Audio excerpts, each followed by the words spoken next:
أعوذ بالله من الشيطان الرجيم. بسم الله الرحمن الرحيم. من عمل سيئة فلا يجزى إلا مثلها ومن عمل صالحا من ذكر أو أنثى وهو مؤمن فأولئك يدخلون الجنة يرزقون فيها بغير حساب. صدق اللہ العظیم. آج کا جو درس ہے یہ اصل میں اچھے اور برے اعمال جو انسان کرتا ہے اور ساتھ ساتھ یہ جو انسان یہ کرتا ہے تو انسان کی کیا سمجھتا ہے کہ یہ سب چیزیں ہماری تقدیر میں آلریڈی لکھی گئی تھی جس کی وجہ سے ہم کر رہے ہیں. تو اس کی وجہ سے بہت سے لوگ جو ہیں تقدیر کے معاملے میں وہ کنفیوز ہو جاتے ہیں اور اس کے بعد جا کر بہت ساری باتیں نعوذ باللہ وہ کرنے لگ جاتے ہیں جس کی وجہ سے ان کا عقیدہ بھی خراب ہو جاتا ہے. تو اس سلسلے میں سورہ المؤمن کی آیت نمبر 40 کی تلاوت کی گئی. اس کے علاوہ تقدیر کے سلسلے میں ایک اور آیت ہے جس میں اللہ سبحانہ وتعالیٰ نے یہ فرمایا کہ وَمَا كَانَ لِرَسُولٍ أَن يَأْتِيَ بِآيَةٍ إِلَّا بِإِذْنِ اللَّهِ. آگے فرمایا کہ لِكُلِّ أَجَلٍ کتاب. اس کے بعد فرمایا کہ يَمْحُو اللَّهُ مَا يَشَاءُ وَيُثْبِتُ وَعِندَهُ أُمُّ الكتاب. یہ سورہ رعد کی آیت نمبر 38 اور 39 ہے. تو یہ بیسیکلی یہ دو چیزیں ہیں جو انشاءاللہ تعالیٰ اس میں آج گفتگو ہم نے کرنی ہے. ایک تو آپ کے اعمال کے اوپر کرنا ہے. انسان جو اعمال کرتا ہے چاہے اچھا عمل کر رہا ہے یا برا عمل کر رہا ہے اس کو آپ کس کھاتے میں ڈال لیں. اور پھر اس کے بعد جو تقدیر کا ایشو ہے کہ بھائی وہ جو ہے اگر وہ آلریڈی لکھا ہوا تھا ہماری قسمت میں کہ ہم نے اچھے کام کرنے یا برے کام کرنے تو پھر کچھ لوگ ایسے اس امت میں پیدا ہوئے جو کہتے ہیں کہ پھر ہم کیوں اتنی جان مارتے ہیں اگر اس کا اینڈ رزلٹ اللہ کے یہاں لکھا ہوا ہے کہ ہم نے جنت میں جانا ہے یا جہنم میں جانا ہے تو بھی کیا ضرورت پڑی ہے اتنی محنت کرنے کے لیے اتنی ایفرٹ کرنے کے لیے. جو ہونا وہ ہو کر رہے گا, کہانی تو ہی ختم ہو جائے گی. اکثر و بیشتر لوگ جو ہے اس موضوع پر گفتگو بھی کرتے ہیں اور مطلب یہ کہ سوال بھی کرتے رہتے ہیں. اسی لیے جو آج کے درس رکھا گیا کہ اس کے اوپر جو ہے ایک تفصیلی گفتگو انشاءاللہ کوشش کریں گے وقت کے اندر ہو جائے جس قدر ممکن ہو سکے.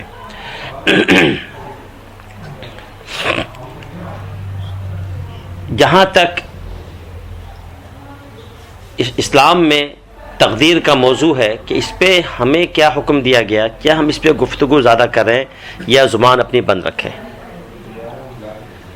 تو اسلام نے اس بارے میں حکم یہ دیا کہ ہم کوشش یہ کریں اس پہ گفتگو زیادہ نہ کریں, زیادہ سوال نہ کریں. ایک دفعہ صحابہ کرام کی ایک جماعت آپس میں بیٹھے ہوئے گفتگو کر رہی تھی تقدیر کے موضوع پر. تو نبی کریم صلی اللہ تعالی وسلم نے ان کو منع فرمایا اور آپ نے فرمایا کہ تم سے پہلے قومیں ہلاک کر دی گئی تھیں اس بات کے اوپر کہ تقدیر پر بحث کرتی تھی. کیونکہ این کیا ہوتا ہے آخر سارا بلیم گھما پھرا کے جیسے بھی ہونا اللہ پر جا کر کہیں نہ کہیں کسی نہ کسی طریقے سے اللہ کی ذات پر جا کے بات ٹھہر جاتی ہے. پھر وہ آدمی بدگمان ہونا شروع ہو جاتا ہے, پھر آدمی جو ہے اس کا عقیدہ خراب ہونا شروع ہو جاتا ہے. اسی لیے اللہ کے نبی نے منع فرمایا. بہرحال نبی کریم صلی اللہ علیہ وسلم سے سوال کیا گیا تھا تقدیر کے بارے میں. پوچھا گیا تھا کہ جب ہر چیز پہلے سے لکھی گئی ہے, لکھی جا چکی ہے, تو افلا نتوکل علی کتابنا, تو پھر کیوں نہ ہم اپنی کتاب پر جو ہماری کتاب جو اللہ نے لکھ دی ہے اس پر بھروسہ کر کے بات چھوڑ دیں, بس آرام سے بیٹھ جائیں, جو کچھ بھی ہے وہ ہونا خود بخود ہوتا رہے گا. تو ہمیں کیا ضرورت پڑی کہ ہم اتنی زیادہ محنت کریں. تو نبی کریم صلی اللہ علیہ وسلم نے فرمایا کہ تمہیں کیا پتہ ہے تمہاری کتاب میں کیا لکھا ہوا ہے؟ کیا تمہیں معلوم ہے کہ تم آرام سے بیٹھ جاؤ کہ بھائی جنت تمہاری مقدر ہے, کچھ کرنے کی ضرورت نہیں, یا جہنم مقدر ہے اب لہٰذا اب کچھ بھی کر لے تو جہنم میں جانا. جب تمہیں اپنی کتاب کے بارے میں علم نہیں ہے, تم نہیں جانتے ہو کہ تمہاری کتاب میں کیا لکھا ہوا ہے, تو لہذا تم اس بات کے اوپر باؤنڈ ہو کہ تم کیا کرو, عمل کرو. باقی جو ہونا ہے وہ اللہ کی طرف سے وہ ہوگا، اس کو چھوڑ دو. ہم کس بات کے پابند ہیں اس کو تم دیکھو. بہت سے لوگ اسلام میں جو مختلف فرقے آئے تو زیادہ تر چونکہ لوگ تقدیر پر سوال کرنے کی وجہ سے وہ یہ سمجھتے ہیں کہ سارا معاملہ اللہ تعالیٰ پہ چلا جاتا ہے، سارا بلیم اللہ پہ چلا جاتا ہے. تو پھر اس کی وجہ سے مختلف قسم کی باتیں لوگوں نے پیدا کرنا شروع کر دی تاکہ دامن بچا لیں، جان کسی طریقے سے ہماری چھوٹ جائے اور اللہ تعالیٰ کے اوپر جو ہے نا کوئی زیادہ کوئی کہ بلیم ہونے نہ پائے. اسلام میں ایک فرقہ معتزلہ کا گزرا ہے. تو معتزلیوں کا جو گروپ ہے، ایک تو وہ ہے معتزلی، اسلام میں آپ نے نام سنا ہوگا، ایک فرقہ ہے معتزلہ. یہ حسن بصری رحمۃ اللہ علیہ کے زمانے میں یہ کافی زوروں پر تھے. تو حسن بصری رحمۃ اللہ علیہ نے ان کے لیڈر سے فرمایا تھا کہ اعتزل عنا، ہم سے تم ہماری مجلس سے باہر نکل جاؤ، ہم سے دور ہو جاؤ. تو اسی سے جو فرقہ نکلا اس کو معتزلہ قرار دیا گیا، جو مسلمانوں کی جماعت یا اہل سنت والجماعت سے وہ الگ رہنے والی جماعت. تو اعتزال کے معنی آتے ہیں الگ ہو جانا، جدا ہو جانا. تو وہ کہ ہم لوگوں سے الگ تھلگ ایک جماعت بن گئی. اس کی ان کے بہت سارے خرابیاں ہیں، ان کے عجیب عجیب تماشے بھی ہیں. تو ہم خصوصی طور پر ہم گفتگو آج ہم تقدیر کے مسئلے میں کر رہے ہیں. تو ان لوگوں نے یہ کہنا شروع کر دیا کہ بات اصل میں یہ ہے کہ چونکہ اللہ تعالیٰ کے اوپر ظلم کا خطرہ ہے، انسان اللہ تعالیٰ کو ظالم بنا دیتا ہے. آخر جب غور کرتا چلا جاتا ہے پھر کہتا ہے تو دیکھا جاتا ہے نعوذ باللہ اللہ تعالیٰ ظالم ٹھہر رہے ہیں. اسی لیے انہوں نے تھوڑا سا اپنے انداز کو بدل دیا اور انہوں نے یہ کہا کہ بات اصل میں یہ ہے کہ جہاں تک تقدیر کی بات ہے تو اللہ سبحانہ و تعالیٰ نے ہمارے جو اعمال ہیں جو ہم کرتے ہیں اس کا اللہ خالق نہیں ہے. اللہ ہمارے اعمال کا خالق نہیں ہے. ہم جو کرتے ہیں کام اس کو اللہ تعالیٰ نے اس کام کو پیدا نہیں کیا تاکہ سارا قصور کس پر آ جائے، ہم لوگوں پر آ جائے. تو انہوں نے بچنے کی کوشش کی اور اس طریقے سے تاکہ اللہ تعالیٰ کے ذات ظلم کی نسبت نہ آ جائے تو انہوں نے ایک عجیب غریب راہ فرار اختیار کرنے کی کوشش کی. یہ راہ فرار یہ وہ راہ فرار ہے کہ بجائے اس کے کہ کوئی مسئلے کے حل نکلے، انہوں نے جیسے اردو میں ایک مثال دیتے ہیں کہ ایک آدمی بارش سے بچنے کے لیے بھاگتا ہے اور پناہ کہاں لیتا ہے؟ پرنالے میں جا کر، کہ بھیگ نہ جاؤں، بھاگ رہا ہے اور کہاں ٹھہر رہا کے پرنالے کے نیچے جہاں خوب تیزی کے ساتھ سارا پانی جو ہے نا چھت کا پانی اسی پہ گر رہا کر. جی تو یہ کون سی عقل مندی ہو گئی؟ یا دھوپ سے بچنے کے لیے کہ بہت تیز دھوپ ہے اس سے بچنے کے لیے وہ کیا کرتا ہے؟ آگ میں جا کر پناہ لیتا ہے. تو یہ کوئی عقل مندی ہے؟ ایک گرمی سے بچنے کے لیے آپ دوسری تپش میں جا کے پناہ لے رہے ہیں، بارش سے بچنے کے لیے اپنے آپ کو پنالے میں جا کے پناہ لے رہے ہیں. مسئلے کا حل تو نہ ہوا. اس میں جو خرابی آئی ہے معتزلیوں کے اس عقیدے میں، اس سے بڑی خرابی یہ ہے کہ ان لوگوں نے کیا کر دیا، یہ کہا کہ انسان خود اپنے اعمال کا خالق ہے، کریٹر ہے. ہمارا عمل جو ہم کرتے ہیں ہم خود اس کے کریٹر، ہم خالق ہیں. تو گویا کہ ہم نے کروڑوں خالق بنا ڈالے. بلکہ جتنے ہیومن بینگز ہیں، جتنے انسان ہیں، ان سے زیادہ ہم نے خالق بنا دیے. سمجھیں آپ؟ ہر انسان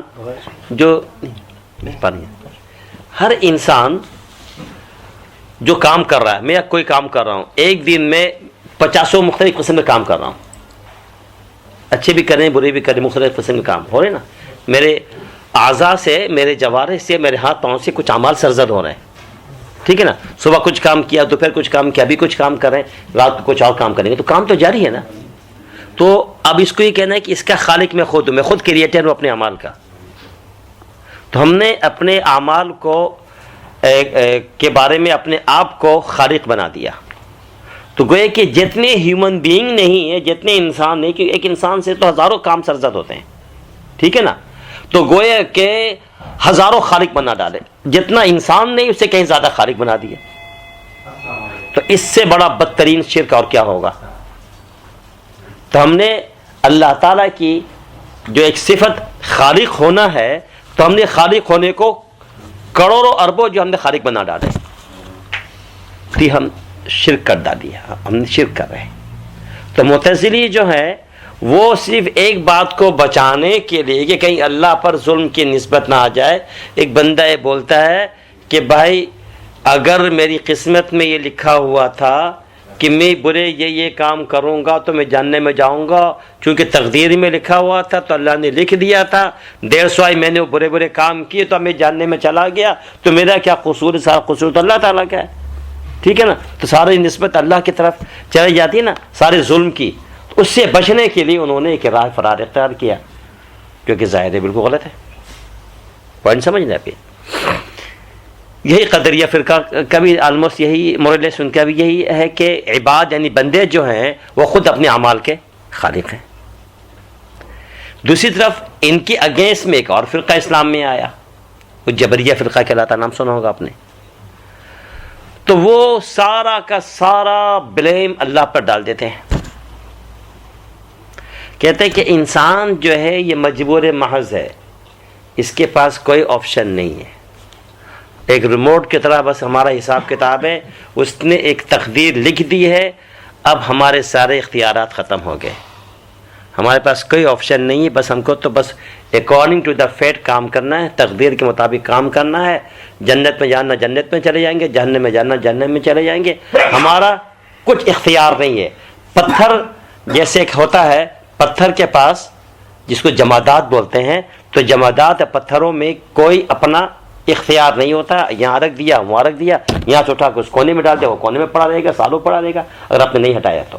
جی وہ پتھر بھی بولتا ہے تو میں اتنا مجبور محض ہوں، اس کو جہاں کوئی رکھ دے گا، جی کوئی اینٹ، اس نے بھی یہی کہنا جس نے مجھے جہاں رکھ دیا میں نے وہیں پڑے رہنا، وہ پتھر نے بھی یہی کہنا جہاں جو مجھے ڈال دے گا میں پڑا رہوں گا۔ تو انسانوں کو پتھروں کے جیسا بنا دیا، مجبور محض بنا دیا جبریہ والوں نے، اور یہ کہہ دیا کہ بھائی کچھ کرو نہ کرو ڈزنٹ میک اینی ڈفرینس، کچھ نہیں ہوتا، ہم تو سارے مجبور ہیں۔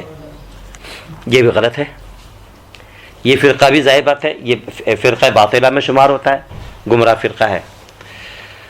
تو بہرحال موضوع تو بہت مشکل ہے، اور اس میں جو صحیح العقیدہ ظاہر بات ہے وہ اہل سنہ والجماعہ کا ہے۔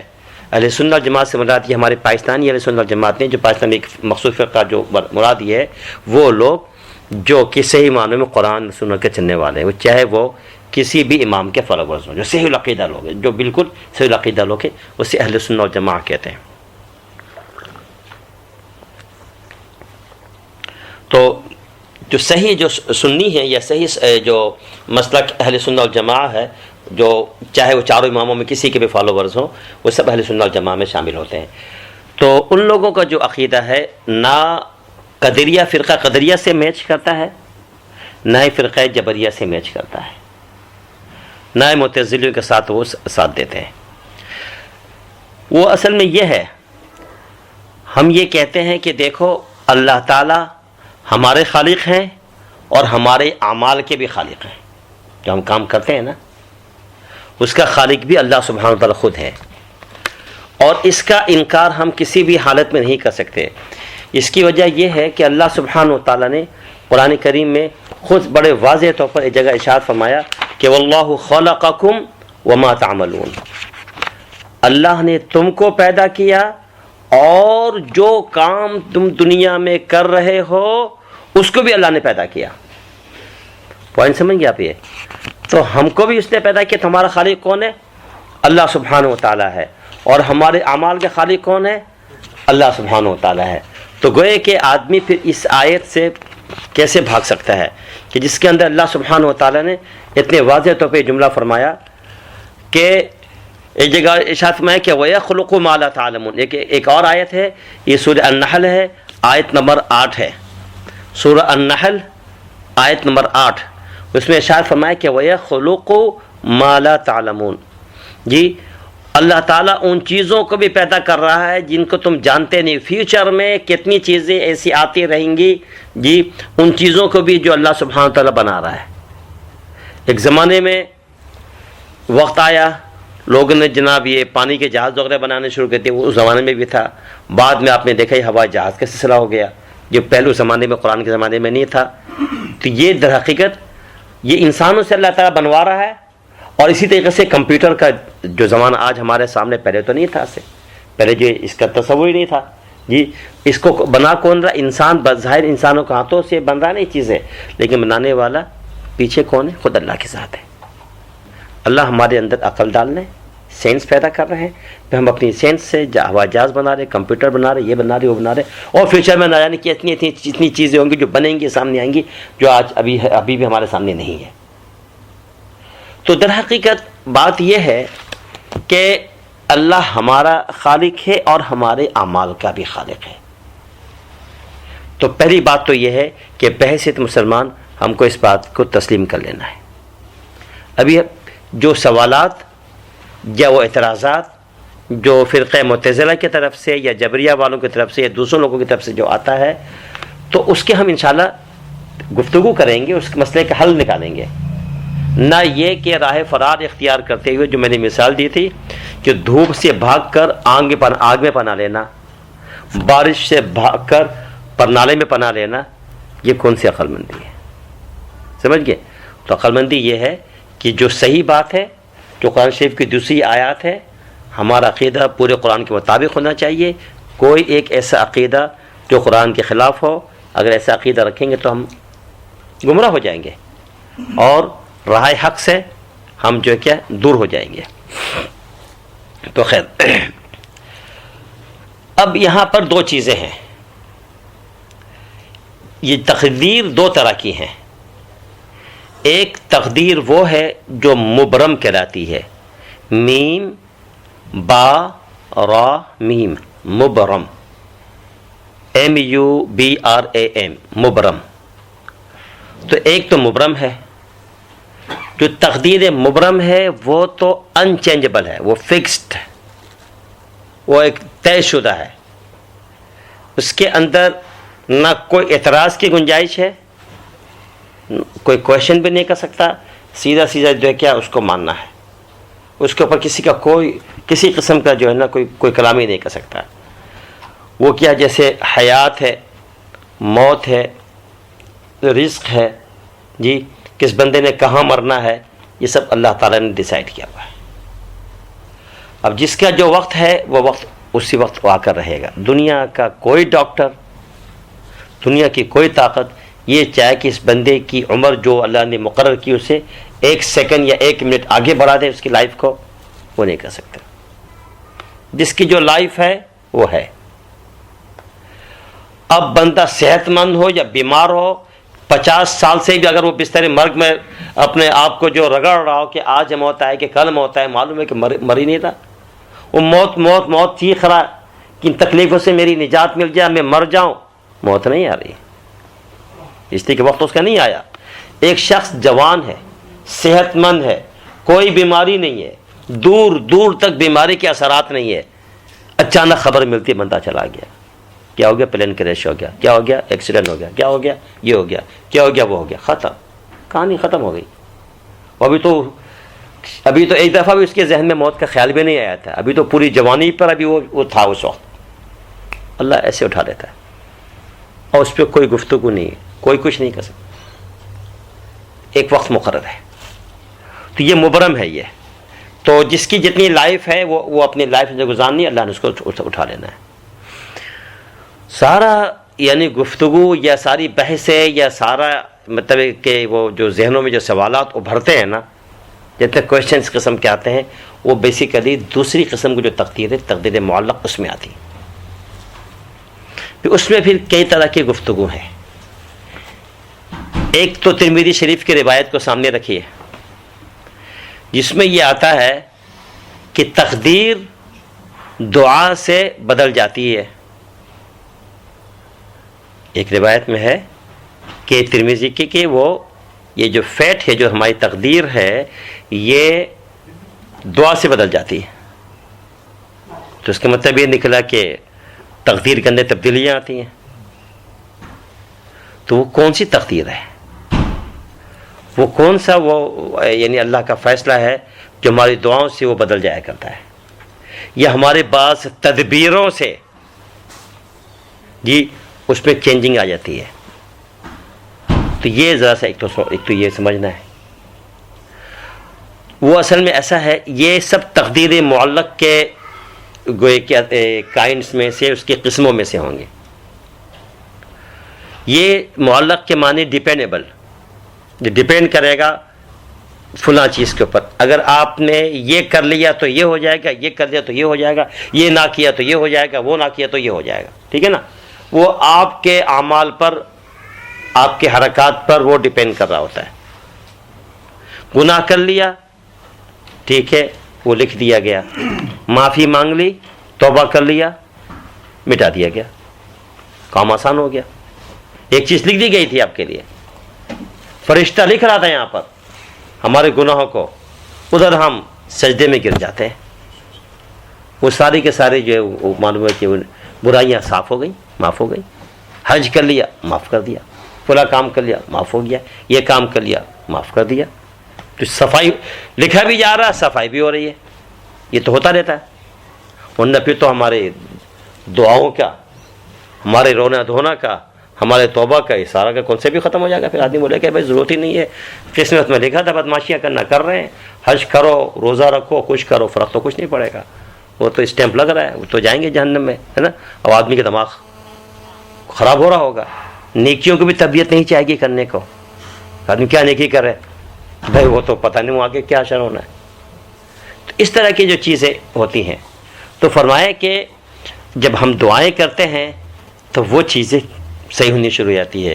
یا ایک حدیث شریف میں آتا ہے کہ الصدقۃ تطفئ البلایا، صدقہ جو ہے بلاؤں کو ٹال دیتا ہے. معلوم ہوا کہ کچھ بلائیں آ رہی ہیں آپ کے اوپر، مصیبتیں آ رہی ہیں، وہ معلق ہو گئے کہ این یہ ٹائم جو ہم پر گر سکتی ہیں. آسمانوں کے دروازے کھل چکے ہیں، وہاں سے ہم پر بس اب منڈلا رہے ہیں. ہمیں اچانک جو ہے کوئی خواب دکھا دیا جاتا ہے، خواب میں کچھ ہم دیکھ لیتے ہیں جی. پھر ہم کیا کرتے ہیں، جلدی کسی سے معلوم کرتے ہیں. وہ بزرگ کہتا ہے کہ بھائی ایسا کرو کہ ایک جانور اللہ کے راستے میں ذبح کر دو. بندہ فوراً ایک جانور ذبح کر دیتا ہے. ماشاءاللہ سب چیزیں صحیح چل رہی ہوتی، معلوم آپ نے صدقہ کر دیا تو کام ہو گیا. یا ویسے کسی غریب کی مدد کر دیا آپ نے، کچھ پیسے نکال دیا اللہ کے راستے میں، تو بلائیں جو آنے والی تھی وہ ٹل گئیں. تو معلوم ہوا کہ آپ کے صدقہ پر ڈیپینڈ کر رہا تھا. وہ مصیبتیں آ سکتی تھی، وہ آپ کو ہٹ کر سکتی تھی، لیکن آپ نے اپنے جیب کو زیادہ ڈھیلا کیا، اللہ کے راستے میں نکالا، ماشاءاللہ کام آپ کا آسان ہو گیا. اب اس مصیبت سے، جو آنے والی مصیبت تھی، اس سے آپ بچ گئے. حدیث شریف میں آتا ہے نا کہ دعوا مرضاتکم، کیا دعوا مرضاکم بصدقات، دعوا مرضاکم بصدقات، اپنے مریضوں کا علاج کرو صدقوں کے ذریعے سے. اپنے مریضوں کا علاج کرو اور اپنی بیماروں کا علاج کرو صدقات کے ذریعے سے. کیا مطلب نکلا کہ اگر ہم اللہ کے راستے میں صدقہ نکالتے رہیں گے تو ہمارے مریضوں کا اور ہمارے مرضوں کو انشاءاللہ یعنی شفا حاصل ہوگی. ایک تو یہ کہ اس کو بھی آپ سامنے رکھیے. تو یہ تقدیر معلق ہے اصل میں، کہ ڈیپینڈ کرتا ہے ہمارے اعمال کے اوپر کہ ہم کیا کر رہے ہیں. تو ہمارا عمل جو ہے نا وہ بیسیکلی پھر اس کی برکت سے اللہ سبحانہ تعالیٰ کیا کرتے ہیں کہ معاملہ ہمارے لیے آسان فرما دیتے ہیں. اس کی ایک اور مثال دیتا ہوں. ایک شخص اپنے گھر سے چلا ایک بری نیت کے ساتھ. اب اس نے اپنے ٹریولنگ شروع کی، سفر شروع کیا کہ میں فلاں جگہ جا رہا ہوں گناہ کرنے کے لیے. گندی نیت کے ساتھ گھر سے نکلتا ہے کسی کو قتل کرنے کے لیے یا کوئی اور گناہ کرنے کے لیے.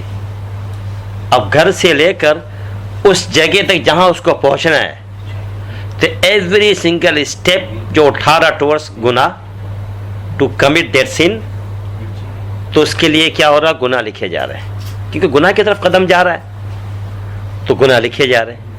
گناہ گناہ گناہ گناہ گناہ گناہ گناہ. اب اس جگہ میں پہنچ گیا. اب اس نے ارادہ کیا کہ اگلے کو قتل کر ڈالے، یا جو اس کے گناہ ذہن میں تھا وہ کرنے کا اس نے ارادہ کیا. اب جس وہ اس کو کمٹ کرنے والا تھا، اس نے ہزاروں اسٹیپس اٹھائے تھے اس نے گناہ کی طرف، جو سارے گناہ تھے اس کے، لیکن اچانک اس کے دل میں اللہ کا خوف آیا تھا.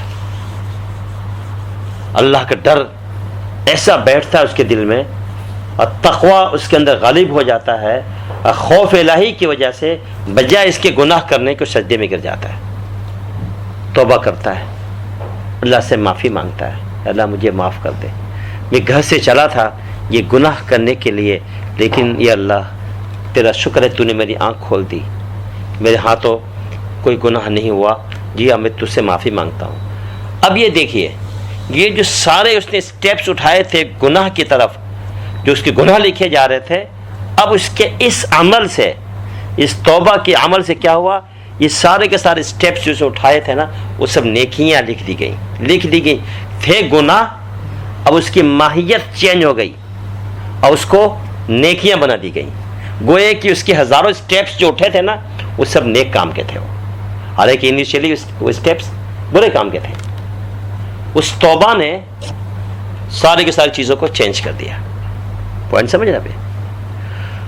تو یہ صرف میں سمجھانے کے لیے بات کر رہا ہوں۔ اب جو اصل بات جس کے لیے میں گفتگو کروں گا، میں نے کہا پہلے آپ اپنے ذہن میں چیزیں بٹھا لیجیے کہ ایک تقدیر وہ ہے کہ جس میں ہمارا عمل دخل ہوتا ہے انسانوں کا، ٹھیک؟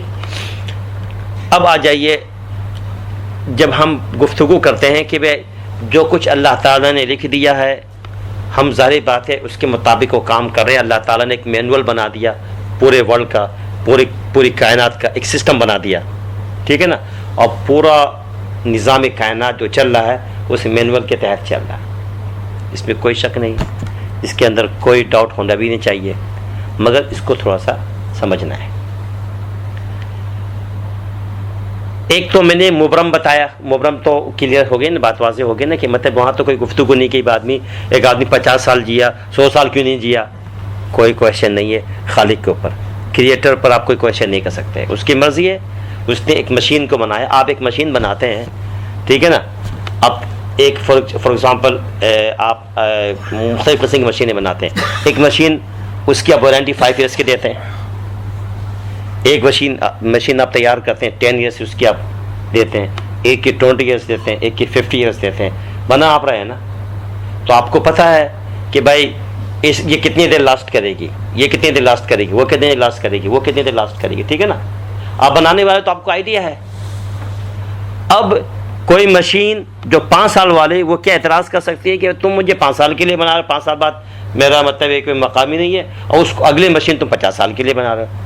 ان کو کوئی حق ہے مشینوں کو کہ کوئی اعتراض کرے، آپ پر بلیم کرے؟ نہیں کر سکتے، اس لیے کیا بنانے والے، آپ کو پتہ ہے کہ میں نے اس کو 5 سال کے بعد جا کے اس کا میرا جو ہے نا سب چیزیں ختم ہو جانی ہے۔ تو لائف کے اوپر تو کوئی گفتگو نہیں ہے، وہ مالک ہے، بنانے والا ہے، ایک بندے کو بنایا 20 سال کے لیے، ایک بندے کو 1 مہینے کے لیے بنایا، ایک بندے کو 1 دن کے لیے بنایا، ایک بندے کو 1 سیکنڈ کے لیے بنایا۔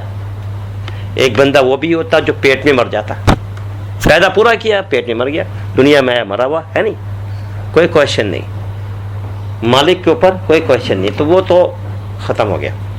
ہاں البتہ جتنے ہمارے اعمال ہیں جو ہم کرتے رہتے ہیں، یا ہمارے جو بلیف ہیں، جو عقیدہ جس کو بولتے ہیں، جہاں پر انسانوں کے ذہنوں میں خیالات آتے رہتے ہیں، سوالات ابھرتے رہتے ہیں، اسی لیے فرقہ معتزلہ نے ایک راہ اختیار کی، جبری نے دوسری راہ اختیار کی، اور مسلمان بھی کچھ کنفیوز ہوتے رہتے ہیں۔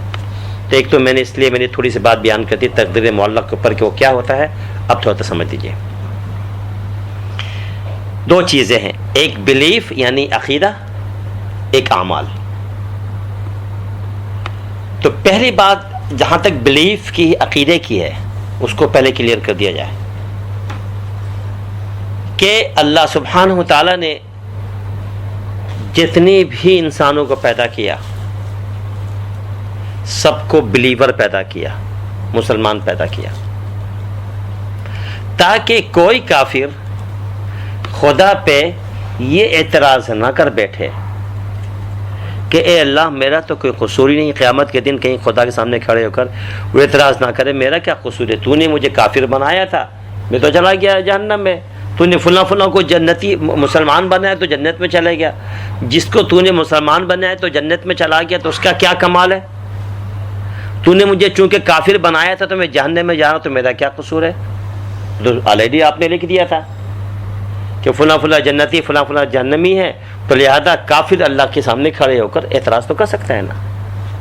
یا ابو جہل کھڑے ہو کر خدا کو کہہ سکتا ہے کہ نبی نے تو 2 شخص کے لیے دعا کی تھی، عمر بن خطاب اور عامر بن ہشام، تو دونوں کے لیے دعا کی تھی اور ان سے کہا تھا دونوں میں سے کسی ایک کے ساتھ اسلام کو جو ہے نا مضبوط کر دے. تو اے اللہ تو نے عمر بن خطاب کے حق میں کیوں دعا قبول کی، میرے حق میں کیوں نہیں کیا؟ وہی تو ایسا بھی تو ہو سکتا تھا، ایسا کیوں نہیں ہوا؟ تو اس میں میرا کیا قصور، سمجھ رہے نا. تو عمر بن ہشام جس کو ہم ابو جہل بولتے ہیں جی، تو وہ قیامت دن کھڑا ہو سکتا ہے.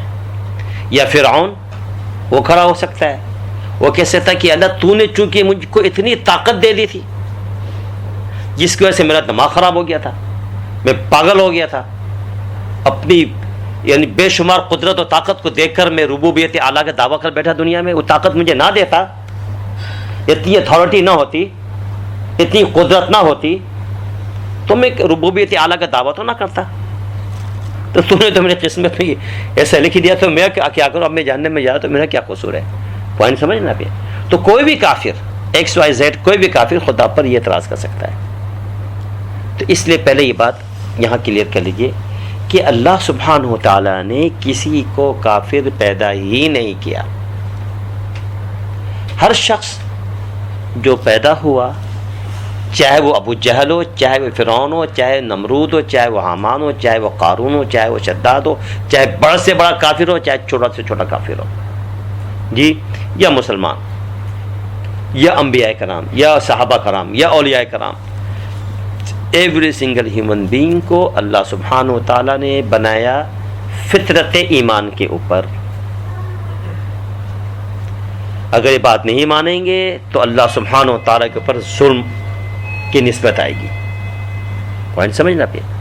اور وما ربک لیس بظلام للعبید، اللہ نے فرما دیا کہ اے نبی تیرا رب اپنے بندوں پر ظلم کرنے والا نہیں ہے. اس ذات اقدس کے اوپر تو اتنا سا بھی ظلم کا ایک دھبا بھی نہیں لگا سکتے اس کے اوپر، اللہ کی ذات کے اوپر. تو معلوم ہوا کہ وہ ظالم ہے ہی نہیں، بلکہ اللہ تعالیٰ فرماتے ہیں کہ وما ظلمہم اللہ، اللہ نے کسی انسان کے ساتھ زیادتی نہیں کی، کسی پہ ظلم نہیں کیا. ولیکن کانوا انفسہم یظلمون، یہ انسان خود اپنے وہ ظلم کرتا ہے. تو معلوم ہوا کہ خطا کار گناہ گار ہم خود ہیں، اللہ تعالیٰ نہیں ہے. یہ اللہ تعالیٰ نے ہم کو واضح طور پہ بتا دیا. تو بات اصل میں یہ ہے کہ پیدا تو اللہ تعالیٰ نے ہر کافر کو ایمان پر کیا تھا. جب اس کی آنکھ کھلی تھی، جب وہ ماں کے پیٹ میں تھا، جب اس کا قلب تیار ہوا تھا، اس کا دل تیار ہوا تھا، تو ساتھ ساتھ فرشتوں نے ایک اللہ کی طرف سے ایمان کا سیڈ لے کر آئے تھے، بیج اس کے دل میں پیوست کر دیا تھا. جب جیسے پیدا ہوا تو مومن پیدا ہوا، ابو جہل پیدا ہوا، مومن پیدا ہوا، فرعون پیدا ہوا، مومن پیدا ہوا. آج بھی کسی کافر کے گھر پہ کوئی بچہ پیدا ہوتا ہے، وہ مومن پیدا ہوتا ہے، جب تک کہ وہ میچیور ایج تک نہ چلا جائے، بالغ نہ ہو جائے.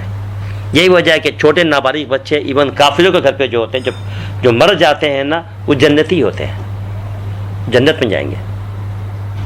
کیوں؟ اس لیے کہ مومن ہے. وہ قرآن کریم میں پڑھتے ہیں یطوف علیہم ولدان مخلدون. یہ ولدان کون ہے؟ یہ چھوٹے چھوٹے بچے ہیں، ایون جو مشرکین کے بچے، کافروں کے بچے جنت میں ہوں گے، اس لیے کہ مسلمان ہے وہ. پوائنٹ سمجھے آپ؟ تو اللہ سبحانہ و تعالیٰ نے کسی کو تو کافر بنایا ہی نہیں، یہ بات سمجھ لیجیے. دوسری بات، یہ جو لفظ کافر ہے، اس سے خود ہی بات سمجھ میں آ جائے گی. کافر کے معنی آتے ہیں چھپانے والا. کافر کے معنی کیا؟ چھپانے والا. اور چھپانے والے کے مطلب کیا نکلا ہے کہ کسی کے پاس کچھ ہے نا اور اس کو چھپا رہا ہے. اگر میرے پاس کوئی چیز نہیں، میں چھپا ہی نہیں رہا، تو پھر تو میں ہائیڈر تو نہیں کہلاؤں گا. میں تو ہائیڈر تو جب ہی کہلاؤں گا جب میں کسی چیز کو چھپا رہا ہوں. تو کافر کو کافر کیوں بولتے ہیں؟ ورڈ کافر اس لیے استعمال کیا جاتا ہے ان کے لیے کہ اللہ تعالیٰ نے ان کو کچھ دیا تھا، اب وہ ہائڈ کر رہے ہیں، اب وہ چھپا رہے ہیں. کچھ تو ہے جب بھی تو چھپا رہے، کچھ نہ ہوتا تو پھر کافر کا لفظ اس پہ چسپا بھی نہیں ہوتا. عربی زبان میں جو فارمرز ہوتے ہیں، کسان جو ہوتے ہیں نا، ان کو عربی زبان میں کافر کہتے ہیں. اللہ تعالیٰ فرماتا ہے قاشر میں کمثل غیث، جیسے بارش کی مثال. اعجب الکفار، کفار کافر کی جمع. جب بارش ہوتی ہے تو کفار بڑے خوش ہوتے ہیں. جی تو اس سے کیا مراد ہے؟ کسان بڑے خوش ہوتے ہیں, بارش ہو رہی ہے, اب نباتات اگیں گے, یہ جناب ہمارے فروٹ آگے آئیں گے, بارشیں ہو رہی ہیں, تو کفار کو بڑی خوشی ہوتی ہے. کفار سے مراد فارمرز, جی کسان بڑے خوش ہوتے ہیں. تو فارمرز کو, کسانوں کو کافر کیوں کہا جاتا ہے؟ اس لیے کہا جاتا ہے کہ یہ سیڈز کو, دانے کو, بیج کو زمین کے اندر وہ چھپاتے ہیں, اس کو پلانٹ کرتے ہیں, تو اس لیے ان کو کافر کہا جاتا ہے. تو یہ جو کافر ہیں, جن کو ہم غیر مسلموں کو جو کافر کہتے ہیں, اسی لحاظ سے کہتے ہیں کہ اللہ تعالیٰ نے ان کو ایمان کی دولت دی تھی, اب اس کو یہ ہائڈ کر رہے ہیں, اس کو چھپا رہے ہیں. دیٹس وائی دے آر کافر. سمجھئے؟ اور ہم مؤمن کہلائے, ایمان والے کہلائے کہ ہم نے ہائڈ نہیں کیا. اور یہ ایمان سے بھی سن لیجیے, تھوڑی سی بات دوسری طرف جا رہی ہے. یہ ہم مومن کہلاتے ہیں, اپنے آپ کو مومن کہتے ہیں یا مسلم کہتے ہیں, ایمان والا. ایمان کا جو لفظ ہے نا, وہ کہاں سے نکلا ہے؟ امن سے نکلا ہے. ورڈ ایمان کم فرام امن. امن معنی پیس. کہتے ہیں امن امان ہے, اردو میں استعمال ہوتا ہے. بھائی امن, بھائی امن ہے, سیف ہے بندہ, محفوظ ہے, پیس ہے, سکون ہے, کوئی پریشانی نہیں ہے. ٹھیک ہے نا؟ تو ایمان والے کو, جو ہم مومن کو, یہ ہم ایمان والا جو ہم بولتے ہیں, ادھر حقیقت کیا ہے کہ جو اللہ نے جو سیڈ اس کو دیا تھا, مجھے آپ کو جو دیا تھا, پیورسٹ کیا تھا نا, ہم نے اس کو ہائڈ نہیں کیا, بلکہ اس کو اسی طرح سیف رکھا, محفوظ رکھا. اسی لیے ہم ایمان والے کہہ رہے ہیں, محفوظ رکھ رہے ہیں اس کو امن کے ساتھ رکھا ہوا ہے. اس کو ہائڈ نہیں کیا, اس کو ڈسٹرائے نہیں کیا, اس کو تباہ نہیں کیا, اس کو خراب نہیں کیا.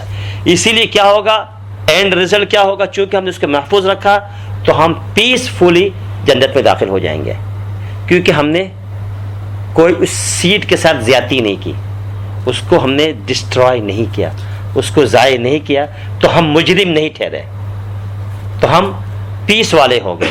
مومن یعنی پیس والا, اس معنی کا پیس والا ہو گیا, امن والا ہو گیا کہ اس نے امانت ایمان میں خیانت نہیں کی, تو لہذا اب یہ جنت میں جا رہا ہے.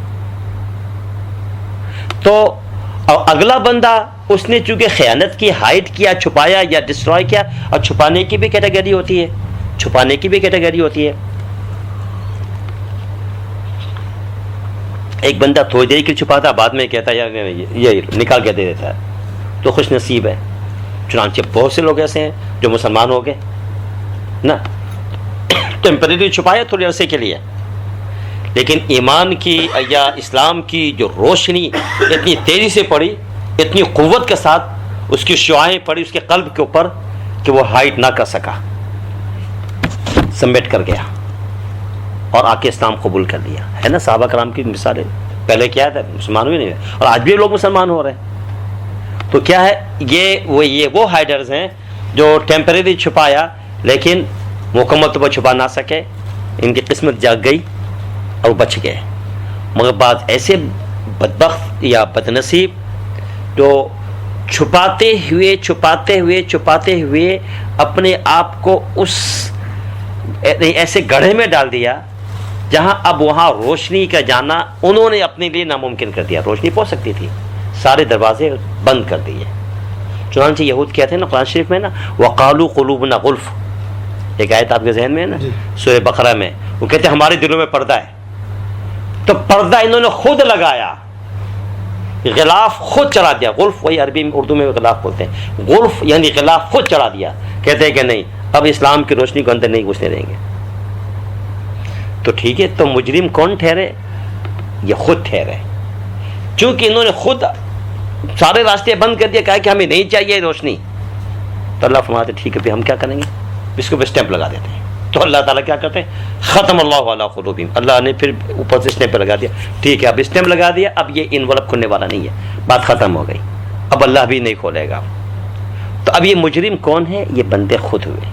تو خدا پہ کوئی بلیم نہیں. کلیئر ہوگی بات؟ یہ تو بات ہے عقیدے کے لحاظ سے ایمان اور عدم ایمان کا قصہ. اب آئیے اعمال کے اوپر, جو یہ ہے سب سے بڑا مسئلہ. ایک آدمی شراب پیتا ہے تو کہتے ہیں میری قسمت میں شراب پینا لکھا تھا تو میں کیا کرتا.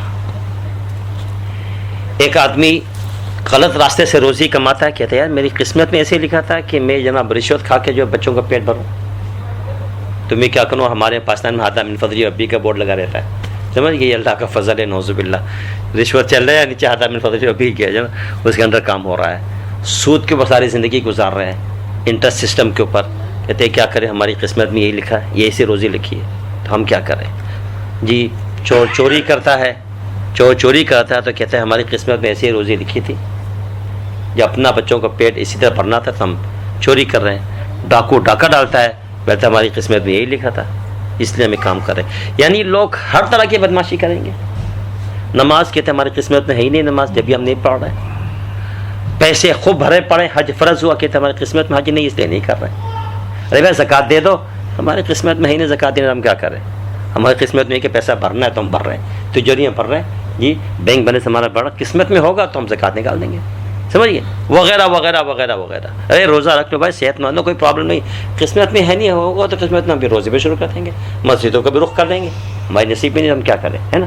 تو کتنے لوگ ایسے آپ کو ملیں گے، ساری برائیاں کر رہے ہوں گے، ساری گندگی کر رہے ہوں گے، اللہ کے اور اس کے نبی کی باتوں کو نہیں مان رہے ہوں گے، بلیم کس کے اوپر ہے؟ سیدھا سیدھا قسمت کے اوپر ہے بھائی۔ بات یہ کہ اوپر لکھا جا چکا ہے جنتی یا جہنمی، تو کرنے کرانے کی کوئی ضرورت نہیں ہے۔ At the end of the day تو یہی ہونا ہے، یا ادھر جائیں گے یا ادھر جائیں گے، تو کیا ضرورت پڑی اتنی جان مارنے کی؟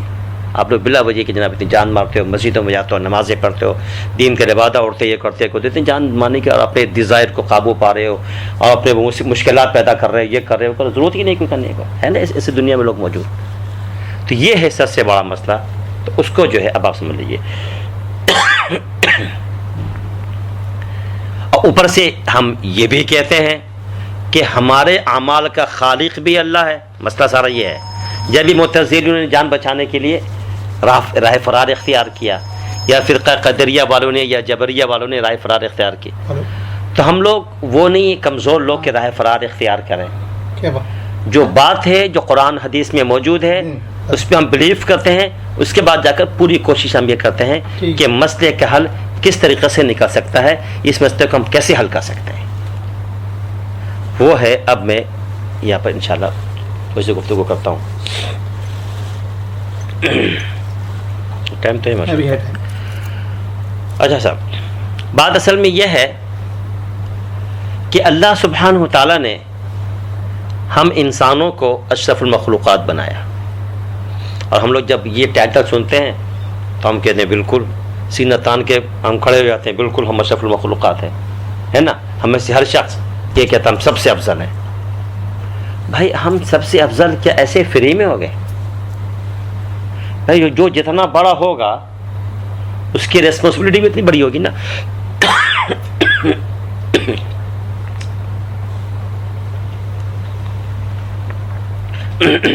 تو جتنا بڑا ہوگا اس کی ذمہ داری اتنی بڑی ہوگی نہیں ہوگی؟ آپ ماشاءاللہ آپ میں جتنے لوگ بیٹھے ہیں مختلف قسم کے اسٹیٹس آپ لوگوں کا ہے، اور آپ میں جو جتنا بڑا ذمہ دار ہوگا نا، ایک تو آپ کے آفس آورز ہوتے ہوں گے 6-8 آورز جو آپ کرتے ہوں گے، لیکن اس کے علاوہ بھی دیکھیں گے جب لیپ ٹاپ آپ کے ساتھ ہے اور گھر میں بیٹھ کے کام کر رہے ہیں، بھائی آپ کے گھنٹے 8 پورے ہو گئے، کیا کر رہے ہیں؟ لیکن آپ کو پتہ ہے کہ آپ پوری کمپنی چلا رہے ہیں، آپ جزاک اللہ، آپ مطلب یہ کہ دماغ میں آپ کا کتنا کچھ اسٹل گھوم رہا ہے کہ بھائی نہیں مجھے یہ بھی کام کرنا، اور بیٹھے ہوئے کہیں بھی ہے سفر میں بھی لگے ہوئے کام کر رہے ہیں بیٹھے ہوئے، تاکہ جو کام جو ہمارا چلتا رہے، کیونکہ ذمہ داری آپ کی زیادہ ہے۔ جو جتنا ذمہ دار ہوگا جی تو اس کے اوپر کام کا لوڈ بھی زیادہ ہوگا، اتنے زیادہ رسپانسبل بھی ہوگا، ہے یا نہیں ہے؟ اور اگر کوئی خرابی آتی ہے تو ورکرز کو کوئی نہیں پوچھے گا، جو باس ہوگا نا، کمپنی کا مالک جو نا، جو مینیجر کو پکڑے گا کہ تمہارے ذمہ تھا یہ غلطی کیسے ہو گئی؟ وہ جو ایک 8 گھنٹے کام کرنے والا بندہ کام کیا چلا گیا، اسے کچھ پتہ ہی نہیں ہے، چاہے فیکٹری جائے تباہ ہو برباد ہمارے کہ ہم نے اپنے آواز پورے کر لیے، اس کو تو اپنے آواز پورے کرنا، جو بھی گڈھے کھودتے ہیں یہ کام کرنا، کام کیا وہ چلا گیا، ٹیکنیکل جو بھی پرابلم ہوگی یا لاس ہوتا ہے یا کچھ بھی ہوتا ہے، جو مینیجر ہے نا اس کی پوچھ ہو رہی ہوتی ہے، کیوں؟ اس لیے کہ وہ ذمہ دار جو ٹھہرا، اچھائی ہوگی تو اس کے مزے آئیں گے، برائی ہوگی تو پھنسے گا، یہ تو ہم سب سمجھتے ہیں۔ تو اگر یہ بات سمجھ میں آ جاتی ہے تو اسی طریقے سے سمجھ دی ہم ٹھہرے اشرف المخلوقات، ایسے مفت میں تو نہیں بن گئے، تو ہمارے اوپر ذمہ داریاں بھی ویسے ڈالی گئی اور اس کے لحاظ سے چلے گا کام۔ تو جو بندہ اپنے اسٹیٹس کو سمجھا کہ بھائی وہ اشرف المخلوقات ہیں، تو کام کیا کرے گا؟ اکارڈنگلی کرے گا، احتیاط کے ساتھ، تاکہ میرے اسٹیٹس کو دبا نہ لگے، ہے نا۔ اسی اپنی ذمہ داری کا پورا احساس کرے گا تاکہ میرا اسٹیٹس گرے نہیں، پوری ذمہ داری۔ اگر اس کو اوور ٹائم بھی کرنا پڑا، گھروں میں بیٹھ کے رات کو جاگنا بھی پڑا، تو کرتا رہے گا، تاکہ جو ہے نا میرا کام اچھی طریقے سے رہے۔ تو اسی طریقے سے جو اشرف المخلوقات ہے تو صرف 5 نمازوں پر اکتفا نہیں کرتا، پھر وہ کہتا ہے کہ میرا اسٹیٹس صحیح معنوں میں رہے۔ وہ راتوں کو بھی کام کرتا ہے، اوور ٹائم وہ بھی کرتا ہے، تہجد پڑھتا ہے، وہ اس کا اوور ٹائم یہ چل رہا ہے، راتوں کو قرآن پڑھ رہا ہے، وہ ذکر اذکار بھی کر رہا ہے، الگ الگ، یہ نہیں کہ صرف 5 نمازیں پڑھ ڈالی، ذکر کی طرف اس کی توجہ لگ گئی۔ کیوں کہتے ہیں بھائی 5 نمازیں پڑھی فرض ہے، یہ ذکر کوئی فرض تو نہیں ہے کہ واجب تو ہے نا، آپ کیوں کر رہے ہیں؟ اس سے پوچھو نا، وہ کہتا ہے اندر سے کہتا ہے کہ میں اشرف المخلوقات کا جو میرا اسٹیٹس ہے وہ ذرا صحیح رہے، یہ 5 نمازیں میری چل نہیں، پتہ نہیں وہ جو آفس آورس کے ہیں وہ پورے بھی صحیح چلے نہ چلے، پتہ نہیں اسے کتنی غلطیاں ہو رہی ہیں، میں ذرا سے ایکسٹرا کام کر رہا ہوں، ایکسٹرا ڈیوٹی دے رہا ہوں۔ تو چنانچہ بعض لوگ سمجھتے اپنے اسٹیٹس کو تو بڑا ذکر کی طرف توجہ اور دوسری چیزوں کی طرف توجہ، قرآن کریم کی طرف توجہ، قرآن پڑھ رہا ہے، ادھر راتوں کو تہجد پڑھ رہا ہے، وہ سب کچھ کر رہا ہو، ایکسٹرا وہ کام کر رہا ہو۔